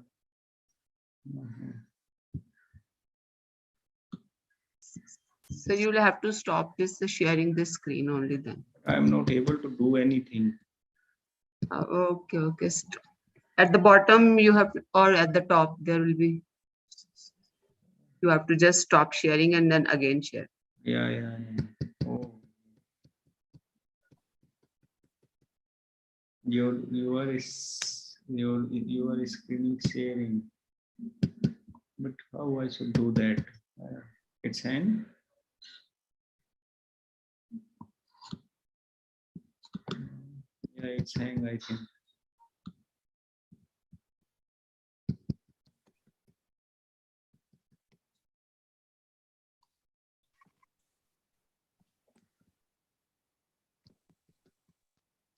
Ma'am, I think you can share the screen for a while and then sir can share. Yeah, so please do that. Sir, but I don't have that PDF now. No, just you share something so that any desktop you can, I think or you you can just stop my sharing. Sir, if you do that. I'm trying to stop your screen share. Please. It's not working. I start again if possible, but one participant at a time.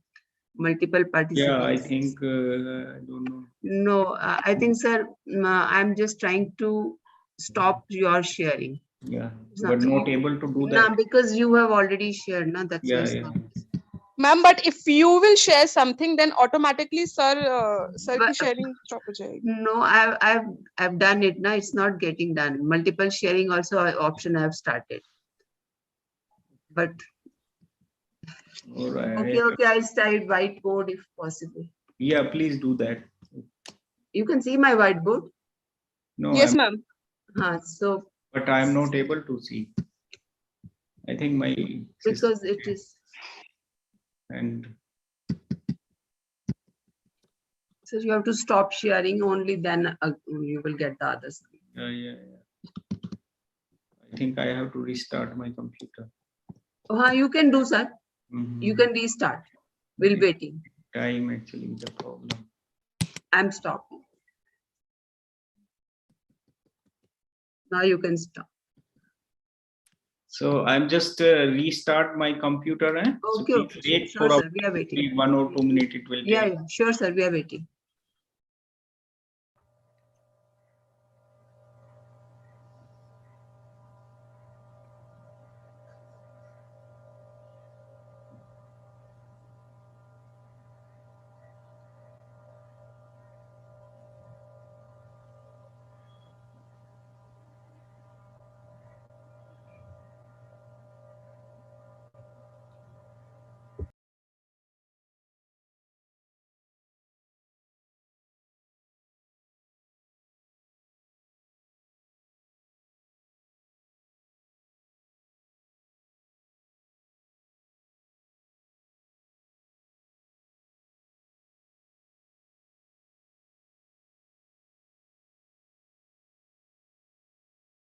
Sir, I've stopped your screen. Now you can start again. Are you there? Let me check whether he's on. Then sir is not there. He's not there. Let me check.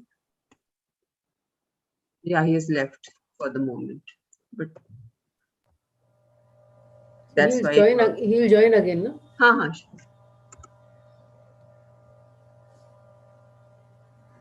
No, he's not around. He'll restart his computer.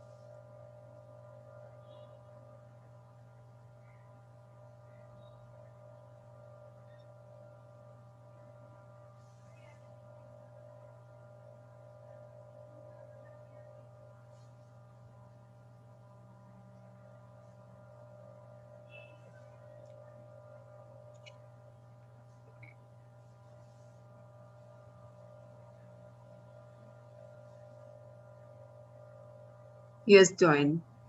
Sir has joined right now.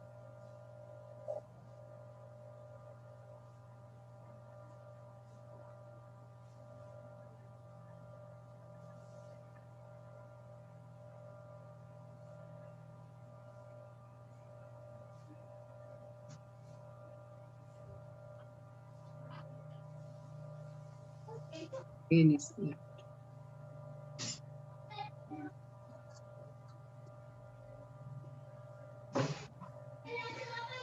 Sir, I think you can start now. Yes, now you can start sharing your screen because now it's.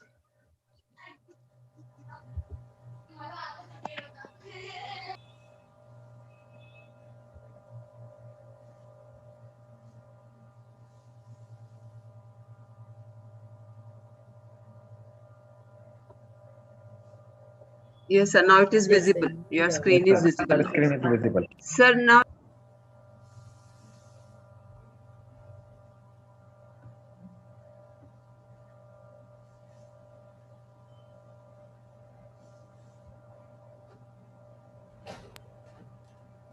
So here is a. You can see the pen at the top. If you want to write something, you can use this pen. Yeah, this is what, right? Yeah, this. You just scroll down and see. It will allow you to write. You have to just select it.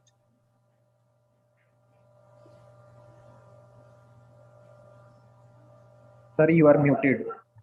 So please unmute yourself.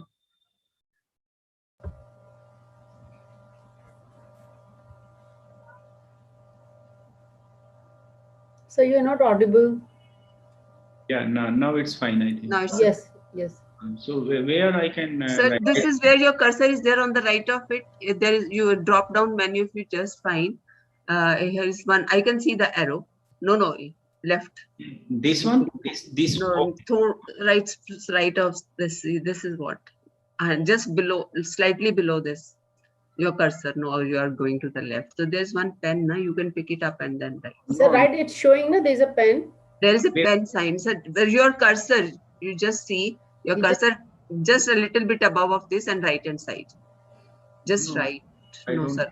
Again. Anyway, sir, you can explain it. You can just write on the board, I think. Yeah, on the board, no, sir. This is how you can write here also, on the PDF also. PDF Anyways. you can write? Yeah. I don't think so. We can write. Matlab, even we are using the same. No, we can use then the PDF tool. Yes, PDF. On the PDF itself, you can write using taking the pen. By the PDF, yeah, by the PDF we can write. Yes. Not visible. Then you don't need from code. here we can write. Yes. Please share your screen, sir. Yeah. Again, it is not. Okay. Sir, your screen is not visible. Please share it. Yeah. Just now it's now it's visible. okay. Now it's okay. So we have this truncation error, and in that way we calculate it. So it is coming out to be this 1/2 H double prime.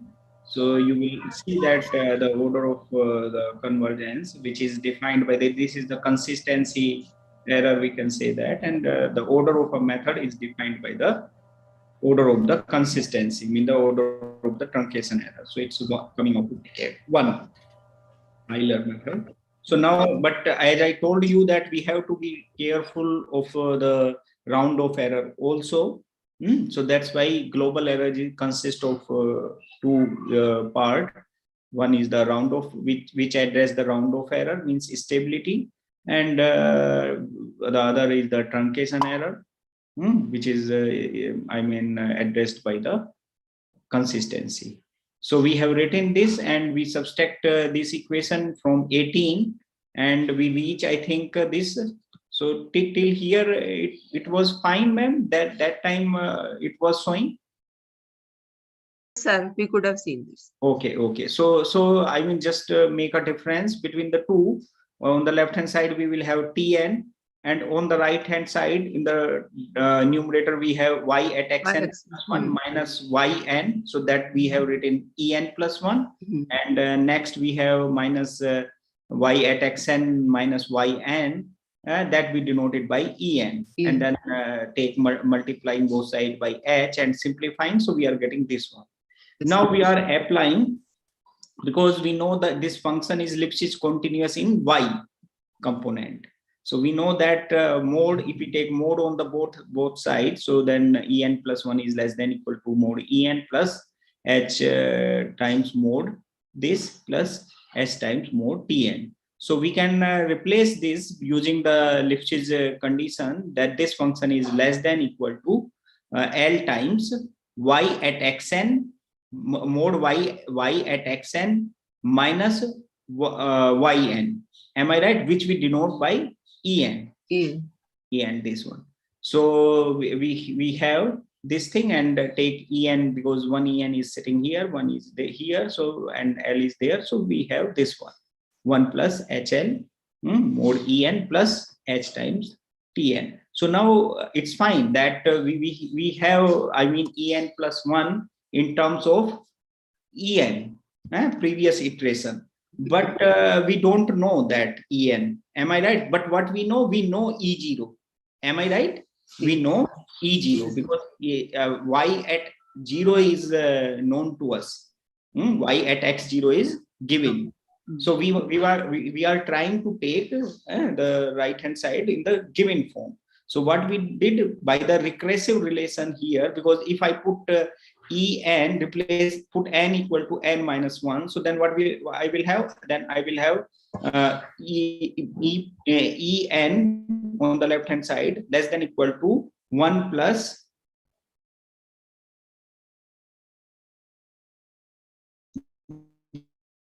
they have replaced this tn also, capital T as the maximum, so then this term will not play any role. So then we have mode en plus 1 is less than equal to 1 plus hl mode en plus h capital T.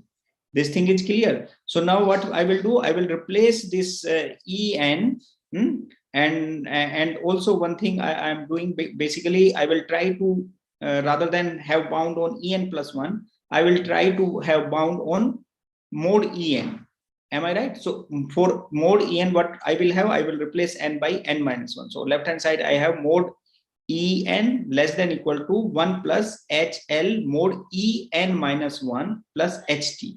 But now I want to take put the value of en minus 1 in terms of en minus 2. So I will put more here, either you put here and put n equal to n minus 2. So on the left hand side we have mode en minus 1 less than equal to 1 plus hl mode en minus 1 plus ht, and then we will put that value in the formula here again for mode en. So then keeping, I mean, going till we achieve on the right hand side E0, E0. So we will keep putting that and simplifying. So then we will have this thing, because basically when I put one the value of that, so one power will keep increasing, right? So we will have this right hand side if you do calculation, so you can calculate. And also we know that mode I mean 1 plus hl is less than equal to e raised to the power hl by the formula of e power x. So then we replace this 1 plus HL, and that will be equal to power n will be equal to e raised to the power NHL. Am I right? So we have written that. So this is coming out to be L, and the value of NH is xn minus the what will be the NH is equal to because h is equal to n xn, length of the interval, divided by the number of intervals. So that is coming out to be xn minus x0 minus 1 plus e raised to the power L, e raised to the power, here also we did the same thing, e raised to the power L xn minus x0 mod e0. So also we have bound on t. Because more t is less than equal to 1 by 2 h m2, where m2 is nothing but is the bound, yeah, max of y double prime. So we replace that here in this one. So mod en is less than equal to e raised to the power L xn minus x0 mod mod e0 plus m2 h divided by 2l into e raised to the power L xn minus x0 minus 1. So from here you see that this component is for round off error, and this component is for the truncation error. Am I right? The order of the method is defined by this one. So if E0 is 0, so when E0 will 0, when we are not using any approximate value of Y0. Once we feed, use the machine, so it means what would happen? As soon as we use the machine, we need to feed Y0 in the computer.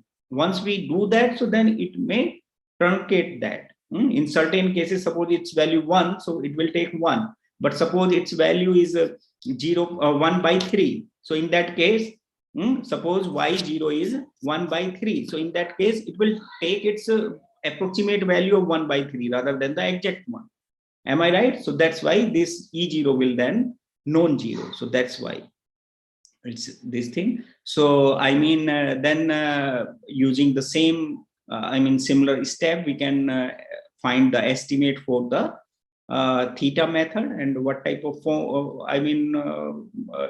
error estimate we have for the theta method. Mod en is less than equal to E0 e raised to the power L times xn minus x0 divided by theta LH plus h by 2 mod 1 by 2 minus theta m2 plus 1 by 3 h m3. M3 in the case of M3 basically is the maximum of y triple prime. So this e raised to the power L xn minus x0 divided by 1 minus L theta LH minus 1. So now here you see, if we put theta is equal to 0, put theta is equal to 0 here. So here you have theta is equal to 0, so 1. Am I right? So e raised to the power L xn minus x0. So you have the first term of this one. Now look the second. So we are putting theta is equal to 0. So once we put theta is equal to 0 here. So 1 by 2. Here we have 1 by 2 m2.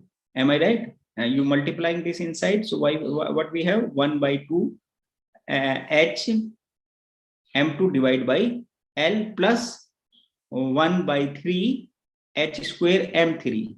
And of course, this factor will multiplying in both the factors. So we have this one. So the first one is this one.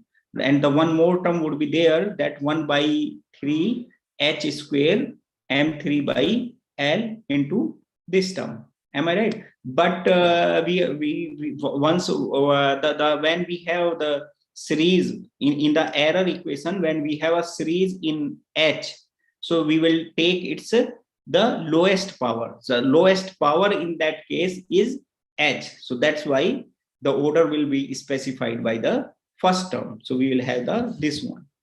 Am I right? when you put theta is equal to 1 by 2, theta is equal to 1 by 2. So in that case, what would happen? In that case 1 by 2, this term will become 0. Now we don't have any term containing h.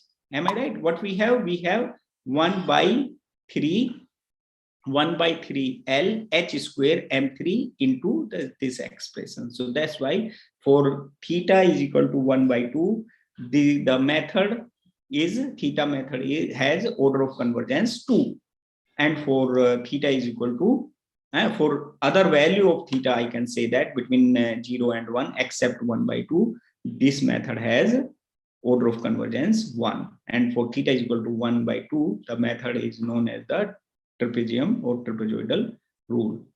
So in the absence of rounding of error, as I told you, in the imposing of the initial condition 2, we can suppose that E0 is 0, and assuming that this is the case, so we refer that En is equal to of order of convergence is 2 for theta is equal to 1, and all other value for theta, the order of convergence of this method is 1. So this thing is clear? Yes, sir. Yeah. So now if you observe, I think in the table we have seen, so that's why for theta is equal to half, we are getting the better result. Am I right? What would happen basically if you look, when we see from this analysis that each time the mass size h is half, then what would happen? Then the truncation error and the global error are reduced by a factor of 2, in the case when theta is not equal to 1 by 2, and by a factor of 4 when theta is equal to 1 by 2, because in theta is equal to 1 by 2, the order of convergence is 2, means of h square. So you put h value 1 by 2, so then the error will reduce by the factor 1 by 4. And in the case when the order of convergence is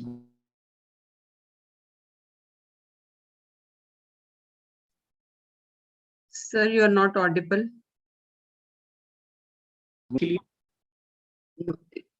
Hello? Yes, sir. Now you are. Now audible. Yeah. So that's, I think from here you would be able to understand the role of order of convergence. Am I right? So now if you observe, we observe in the three method, one is that explicit, Euler explicit, and two methods means implicit, Euler implicit method, and trapezoidal method. In both the two method, we have the unknown is given implicitly, and in the case of Euler forward method, the unknown is given in explicit form. Am I right? So to calculate the unknown, so then you have to have another iteration you require to solve a non-linear equation. Am I right? You have to take another approximation, because in that case, if f is a linear, then it's fine. Am I right? In this method,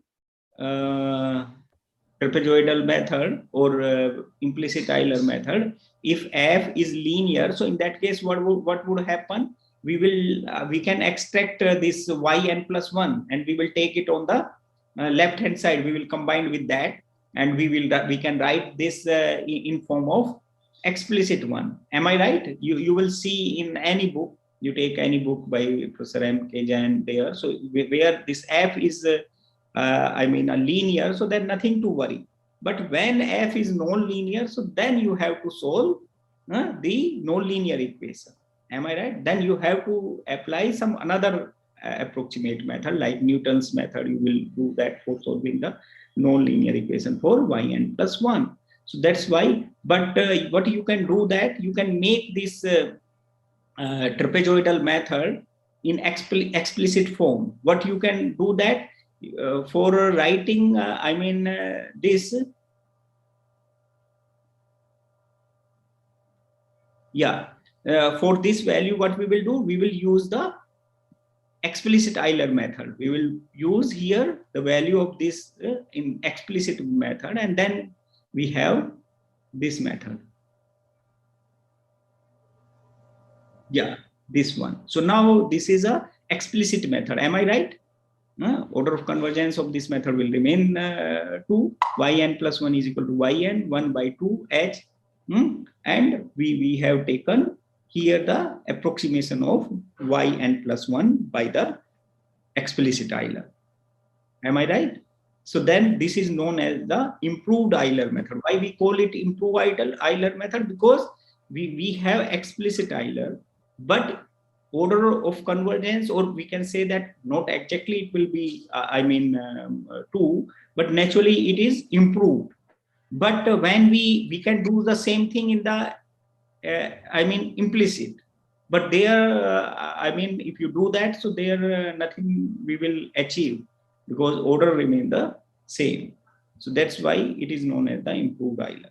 Now can we write the journal explicit one-step method? What is the meaning of journal? Means you think any explicit one-step method that can be deduced from a journal one. So we can define. So this is the more journal explicit one-step method, which can be written in this form. Am I right? Yes. In this form, and you take a particular value of this phi. So you will have another method. You think any explicit one-step method. For that method, you can specify the value of this phi. Am I right? For example, in the case of improved Euler method, in improved Euler method, the value of phi is this one. Am I right? Similarly, you can write for the explicit Euler method. For the explicit Euler method, what will be the value of this? Anybody can answer? It's Fn. Am I right? It's Fn. Phi is equal to Fn. So of course, then we can define the global error is the same. That difference between the two, approximate and the exact one, and the truncation error we will define in that way. In that way we will define the truncation error for journal explicit single step method. So, and for that, can we write the error bound? Yeah, answer is this. Consider the journal one-step method specified by 22 means this equation, this one, where in addition to being a continuous function of its argument, phi is assumed to satisfy a Lifshitz condition with respect to its second argument. So can anybody answer that what is the relation between the continuity and Lifshitz continuity? There exists a positive element. We have continuity and differentiability. So there is a in between it lie. It is stronger than the continuity Lifshitz continuity and weaker than the differentiability. Yeah, so there exists. So that's why we are assuming continuous, but in the second component we are expecting more than that. Then there exists a positive constant L phi. This L is the Lifshitz constant, and it changes with the this. Of course, this function phi change such that for all h.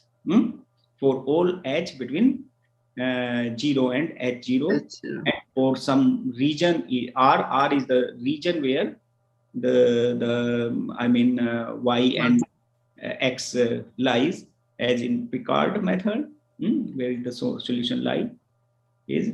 So this phi minus in y, if y minus z we are taking, so then it is less than equal to L phi y minus z in the second component. Then assuming, of course, we are taking this is bounded, so then we will use that mod En is less than equal to e power L phi xn minus x0 mod E0 plus e raised to the power L phi xn minus x0 minus 1 divided by L phi into T, where this is a capital T is the maximum of the truncation error throughout the domain. So I can skip this the proof, because Yes, sir. Proof. Yeah. You can share the notes with us. Yeah. So then it is a second example. You can see it's very nice. Nice example. I would like to explain, but you can do that, because just they have seen that how we can utilize that bound if we know the bound here. Okay, I'm just emphasizing a little bit. Suppose for this particular example, so if we know this error in advance, so how we can utilize that? That is important. So that I will explain that part from here. Thus, given a tolerance TOL is specified. What is tolerance? As I told you that it is. User can give the tolerance, because specified beforehand. So we can ensure that the error between the unknown analytical or exact solution and its numerical approximation does not exist this tolerance by choosing the step size. Am I right? If we would be able to know this En. Am I right? This thing. So we will take that, that this is less than equal to, this is less than equal to TOL, and from there we can find the value of H, because H is in our hand. Yes. So that's why we can use this. If we know this before computation, we know the error, so that can be used. Am I right? So in that way, we can use that. Consistency they have explained. So whatever I discussed in the last, the numerical method is said to be consistent with the differential equation if the truncation error defined by, as we already defined, is such that for any epsilon greater than 0, there exists a positive H, which of course depends this epsilon, for which mod Tn is less than epsilon for all H lying between 0 and this H epsilon, and any pair of point in the region R. Roughly, I think you can say that as H tends to 0, if this Tn tends to 0, so then we say that the method is convergent. Consistent. Am I right? So, yeah, this theorem ensure the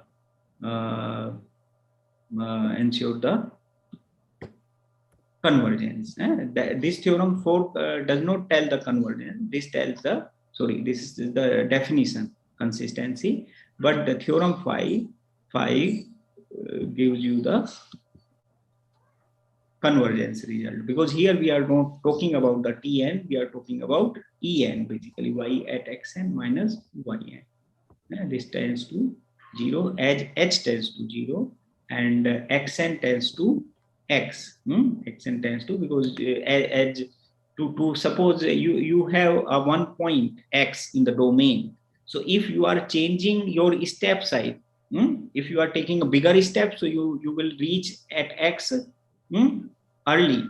If you are taking smaller steps, so then you will reach up to x, in more steps. So that's why in that way you will also generate a sequence xn, and as x tends to, this x, this difference must go to 0. So I'm skipping this proof also because we don't have the time. And order of accuracy or order of convergence, we already explained that the numerical method is said to have order of accuracy or order of convergence P if P is the largest, P is the largest positive integer such that for any sufficiently smooth solution curve x, yx in R of the initial value problem, there exists a constant k and h0 such that mod Tn is less than equal to k times h power p. Then we say that P is the order of convergence of the method.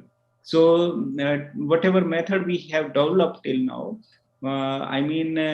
all these methods have order of convergence, maximum order of convergence 2. But I think before developing these method, I mean, when we are talking about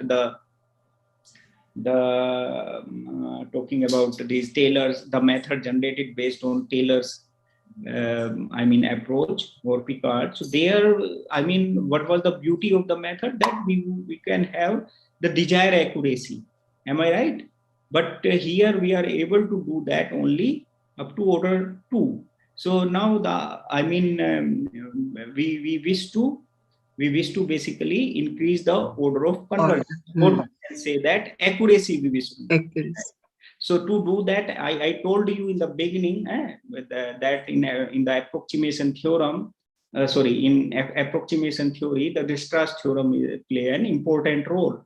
Then for any continuous function, we can achieve, or we can approximate that function by a polynomial with a desired accuracy. And how we will get the desired accuracy? Increasing the degree of the polynomial. Am I right? So same thing, but if you observe in all these 3 cases, 3 methods which we have derived, so we approximated the curve by a straight line. Am I right? Yes. By a straight line. So we want to, I mean, increase the accuracy of the method. So what we wish to do that. So we wish to do that we should approximate the function by the higher degree polynomial rather than the straight line.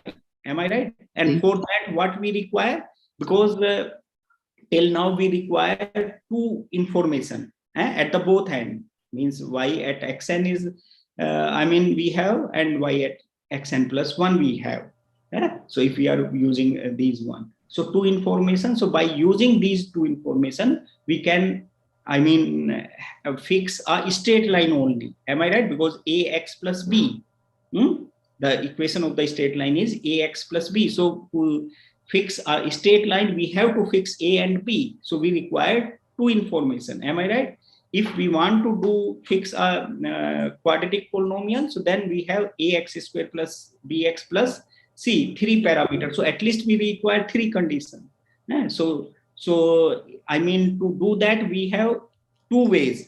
Now one way, as I told you in the last lecture, when I was explaining that single step and multi-step method, that we have more information, but we are not using, because in that case our stencil is going, I mean, bigger one. But of course, when I want to increase the accuracy, so then I have to use that. So I can use that. So then that way goes to the multi-step method. Is there any? I mean, in single step method can also we increase the order of accuracy? Then the answer was given by the Ronje. Ronje gave the answer to that question. What he did, he used some fictitious node in between. If you are aware about the Gaussian quadrature formula for the integral, he used that concept and he introduced the fictitious node between the xn and xn plus 1, and he have taken into consideration of that, and using that he increase the degree of the polynomial which approximate the function, and in that way he get the better accuracy. And in multi-step method, you people already aware about. In R stage, so due to lack of time, so just I'm quickly explaining. The general R stage Runge-Kutta method is defined by yn plus 1. Yn plus 1 is equal to yn plus h phi. So in this case, what will be phi? Because it is, we are talking about explicit Runge-Kutta method. And why I mean, there are 2 names, Ronje and Kutta. 2 mathematicians. Ronje did this work for the scalar. I mean, first single y prime is initial value problem, and Kutta then extended these method for a system of initial value problem. So that's why at the end the method is known as the Runge-Kutta method. So phi is defined by this one. Means now R is running from 1 to R, CR, KR. And now if you observe here, that rather than taking this AR basically give the point in between the interval xn to xn plus 1. So it will give you the R point. Now we are taking the contribution, not only the end point, in the in between point also. And then they develop that method. One stage Rangaputa method is nothing but it's a Euler, forward Euler method, and two stage Rangaputa method you can obtain in that way. Just calculate the value of these C1 and C2. So how many parameter you have here? So you have here 4 parameters, C1, K1, and C2, K2. Am I right? 4 parameter. And then using some, error analysis. So they try to obtain, 4 equation, but unfortunately we were not able to obtain 4 equation. We generally use to obtain 3 equation and in 4 unknown. So it means 1 parameter family you will have. So 2 stage, that's why it is written that 2 stage Runge-Kutta methods, not method. Am I right? So we have the 1 parameter family for that, which implies, doing this calculation. So they are able to do that, achieve these, or find these, fix these parameters. Then the method is a second order, and of course, it is a second order convergent method. And you see that if you take in this 2-stage method, 2-stage RK method, if you take because 1 parameter they keep in that A2. If you take A2 is equal to 1 by 2, so then we are getting modified Euler method. If we are taking A2 is equal to 1, so then we are getting the improved Euler method. And I told you the difference between the improved and the modified, just we are modifying that one. And in improved, we are getting the better accuracy. So that's why this is a difference between the modified and improved one. And this is a very good example. You can try. I will provide the notes at the end. Please mute yourself. Xn is this one, be a uniform mass on this interval of this size, because consider explicit 1-step method for the numerical solution of this initial value problem, which determine the, of course, approximation yn to the exact solution from this recurrence relations. And then what you need to do then, so that this method is consistent. So what you need to show, you need to find the truncation error, and then you show that as h tends to 0, if tn tends to tn tends to 0, so in that case method is consistent. Am I right? So you see that you will find tn in this format. So as h tends to 0, right hand side tends to 0, so that's why the method is consistent. And of course they are asking some optimum, because alpha is involved here, so we will take a particular value of alpha, so that we will have the more order of convergence. So you can do that example.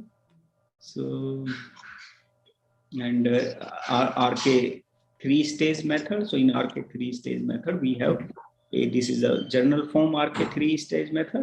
Ma'am, I will just take 3-4 minutes more. No issue, sir. No issue. You can. So yn plus 1 is equal to yn plus h c1 k1 plus c2 k2 plus c3 k3. In this we have 6 parameter involved, and we will try to find 6 equation, but same thing would happen here also. We will not able to have the sufficient number of, or we will not have the square system. So then we will have some family of parameters here also. So they have given different name, and you will see that once how many equation we have here. This is 1 2 3 4. So 4 equations. So here we will have 2 parameter family. Am I right? 2 parameter we need to fix, or 2 parameter family of 3 stages. Am I right? 2 parameter we need to fix. So then we will have a square system. Am I right? 4 equation, 4 unknown. But unfortunately here you see that it is a system of 4 equations, but equations are in unknown are this is a system of non-linear equation. Am I right? Because the square is sitting here, even here multiplying there, and here. So that's why it is very, very complicated. If you go 4th order, RK4, so then it will be, and if you go higher order RK method, so then it is very complicated to drive. Am I right? So this is a RK4. So K1 plus 2, K2 plus 2, K3 plus K4. Am I right? So we can find that also. But I think I expect one answer from the participant.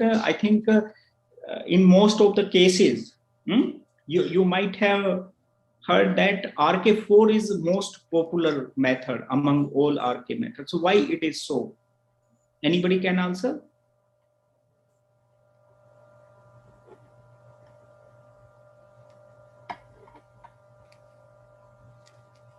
Yeah, because actually in this case we get the for RK4 stage RK method we get optimal order of convergence. What is the meaning of optimal order convergence? If you observe till 4 in RK1, the number of function evaluation is 1 and order of the method is 1. In RK2, number of function evaluation is 2 and order of accuracy is more. No? In 3, order of number of function evaluation 3 and order of convergence is 3. And in RK4, number of function evaluation 4 and order 4. But after that, it would not happen. Am I right? It would not happen. If you see RK5, in RK5, number of function evaluation is 5. Order is 4. Am I in 6? In 6, number of function evaluation is 6. And it is 5. Order is 5. That's why so in that way it is optimal. Because our objective that we should achieve the maximum order of convergence. Accuracy, but it should be optimum in that sense, because we need not to do more computation. But here we are doing more computation in the 6, in the 7. 7 you see 6, and if you go for R greater than 10, then the highest order is R minus 2. So this thing, and absolute stability of RK method is discussed. So that is we can cover right now. So I think I should stop here.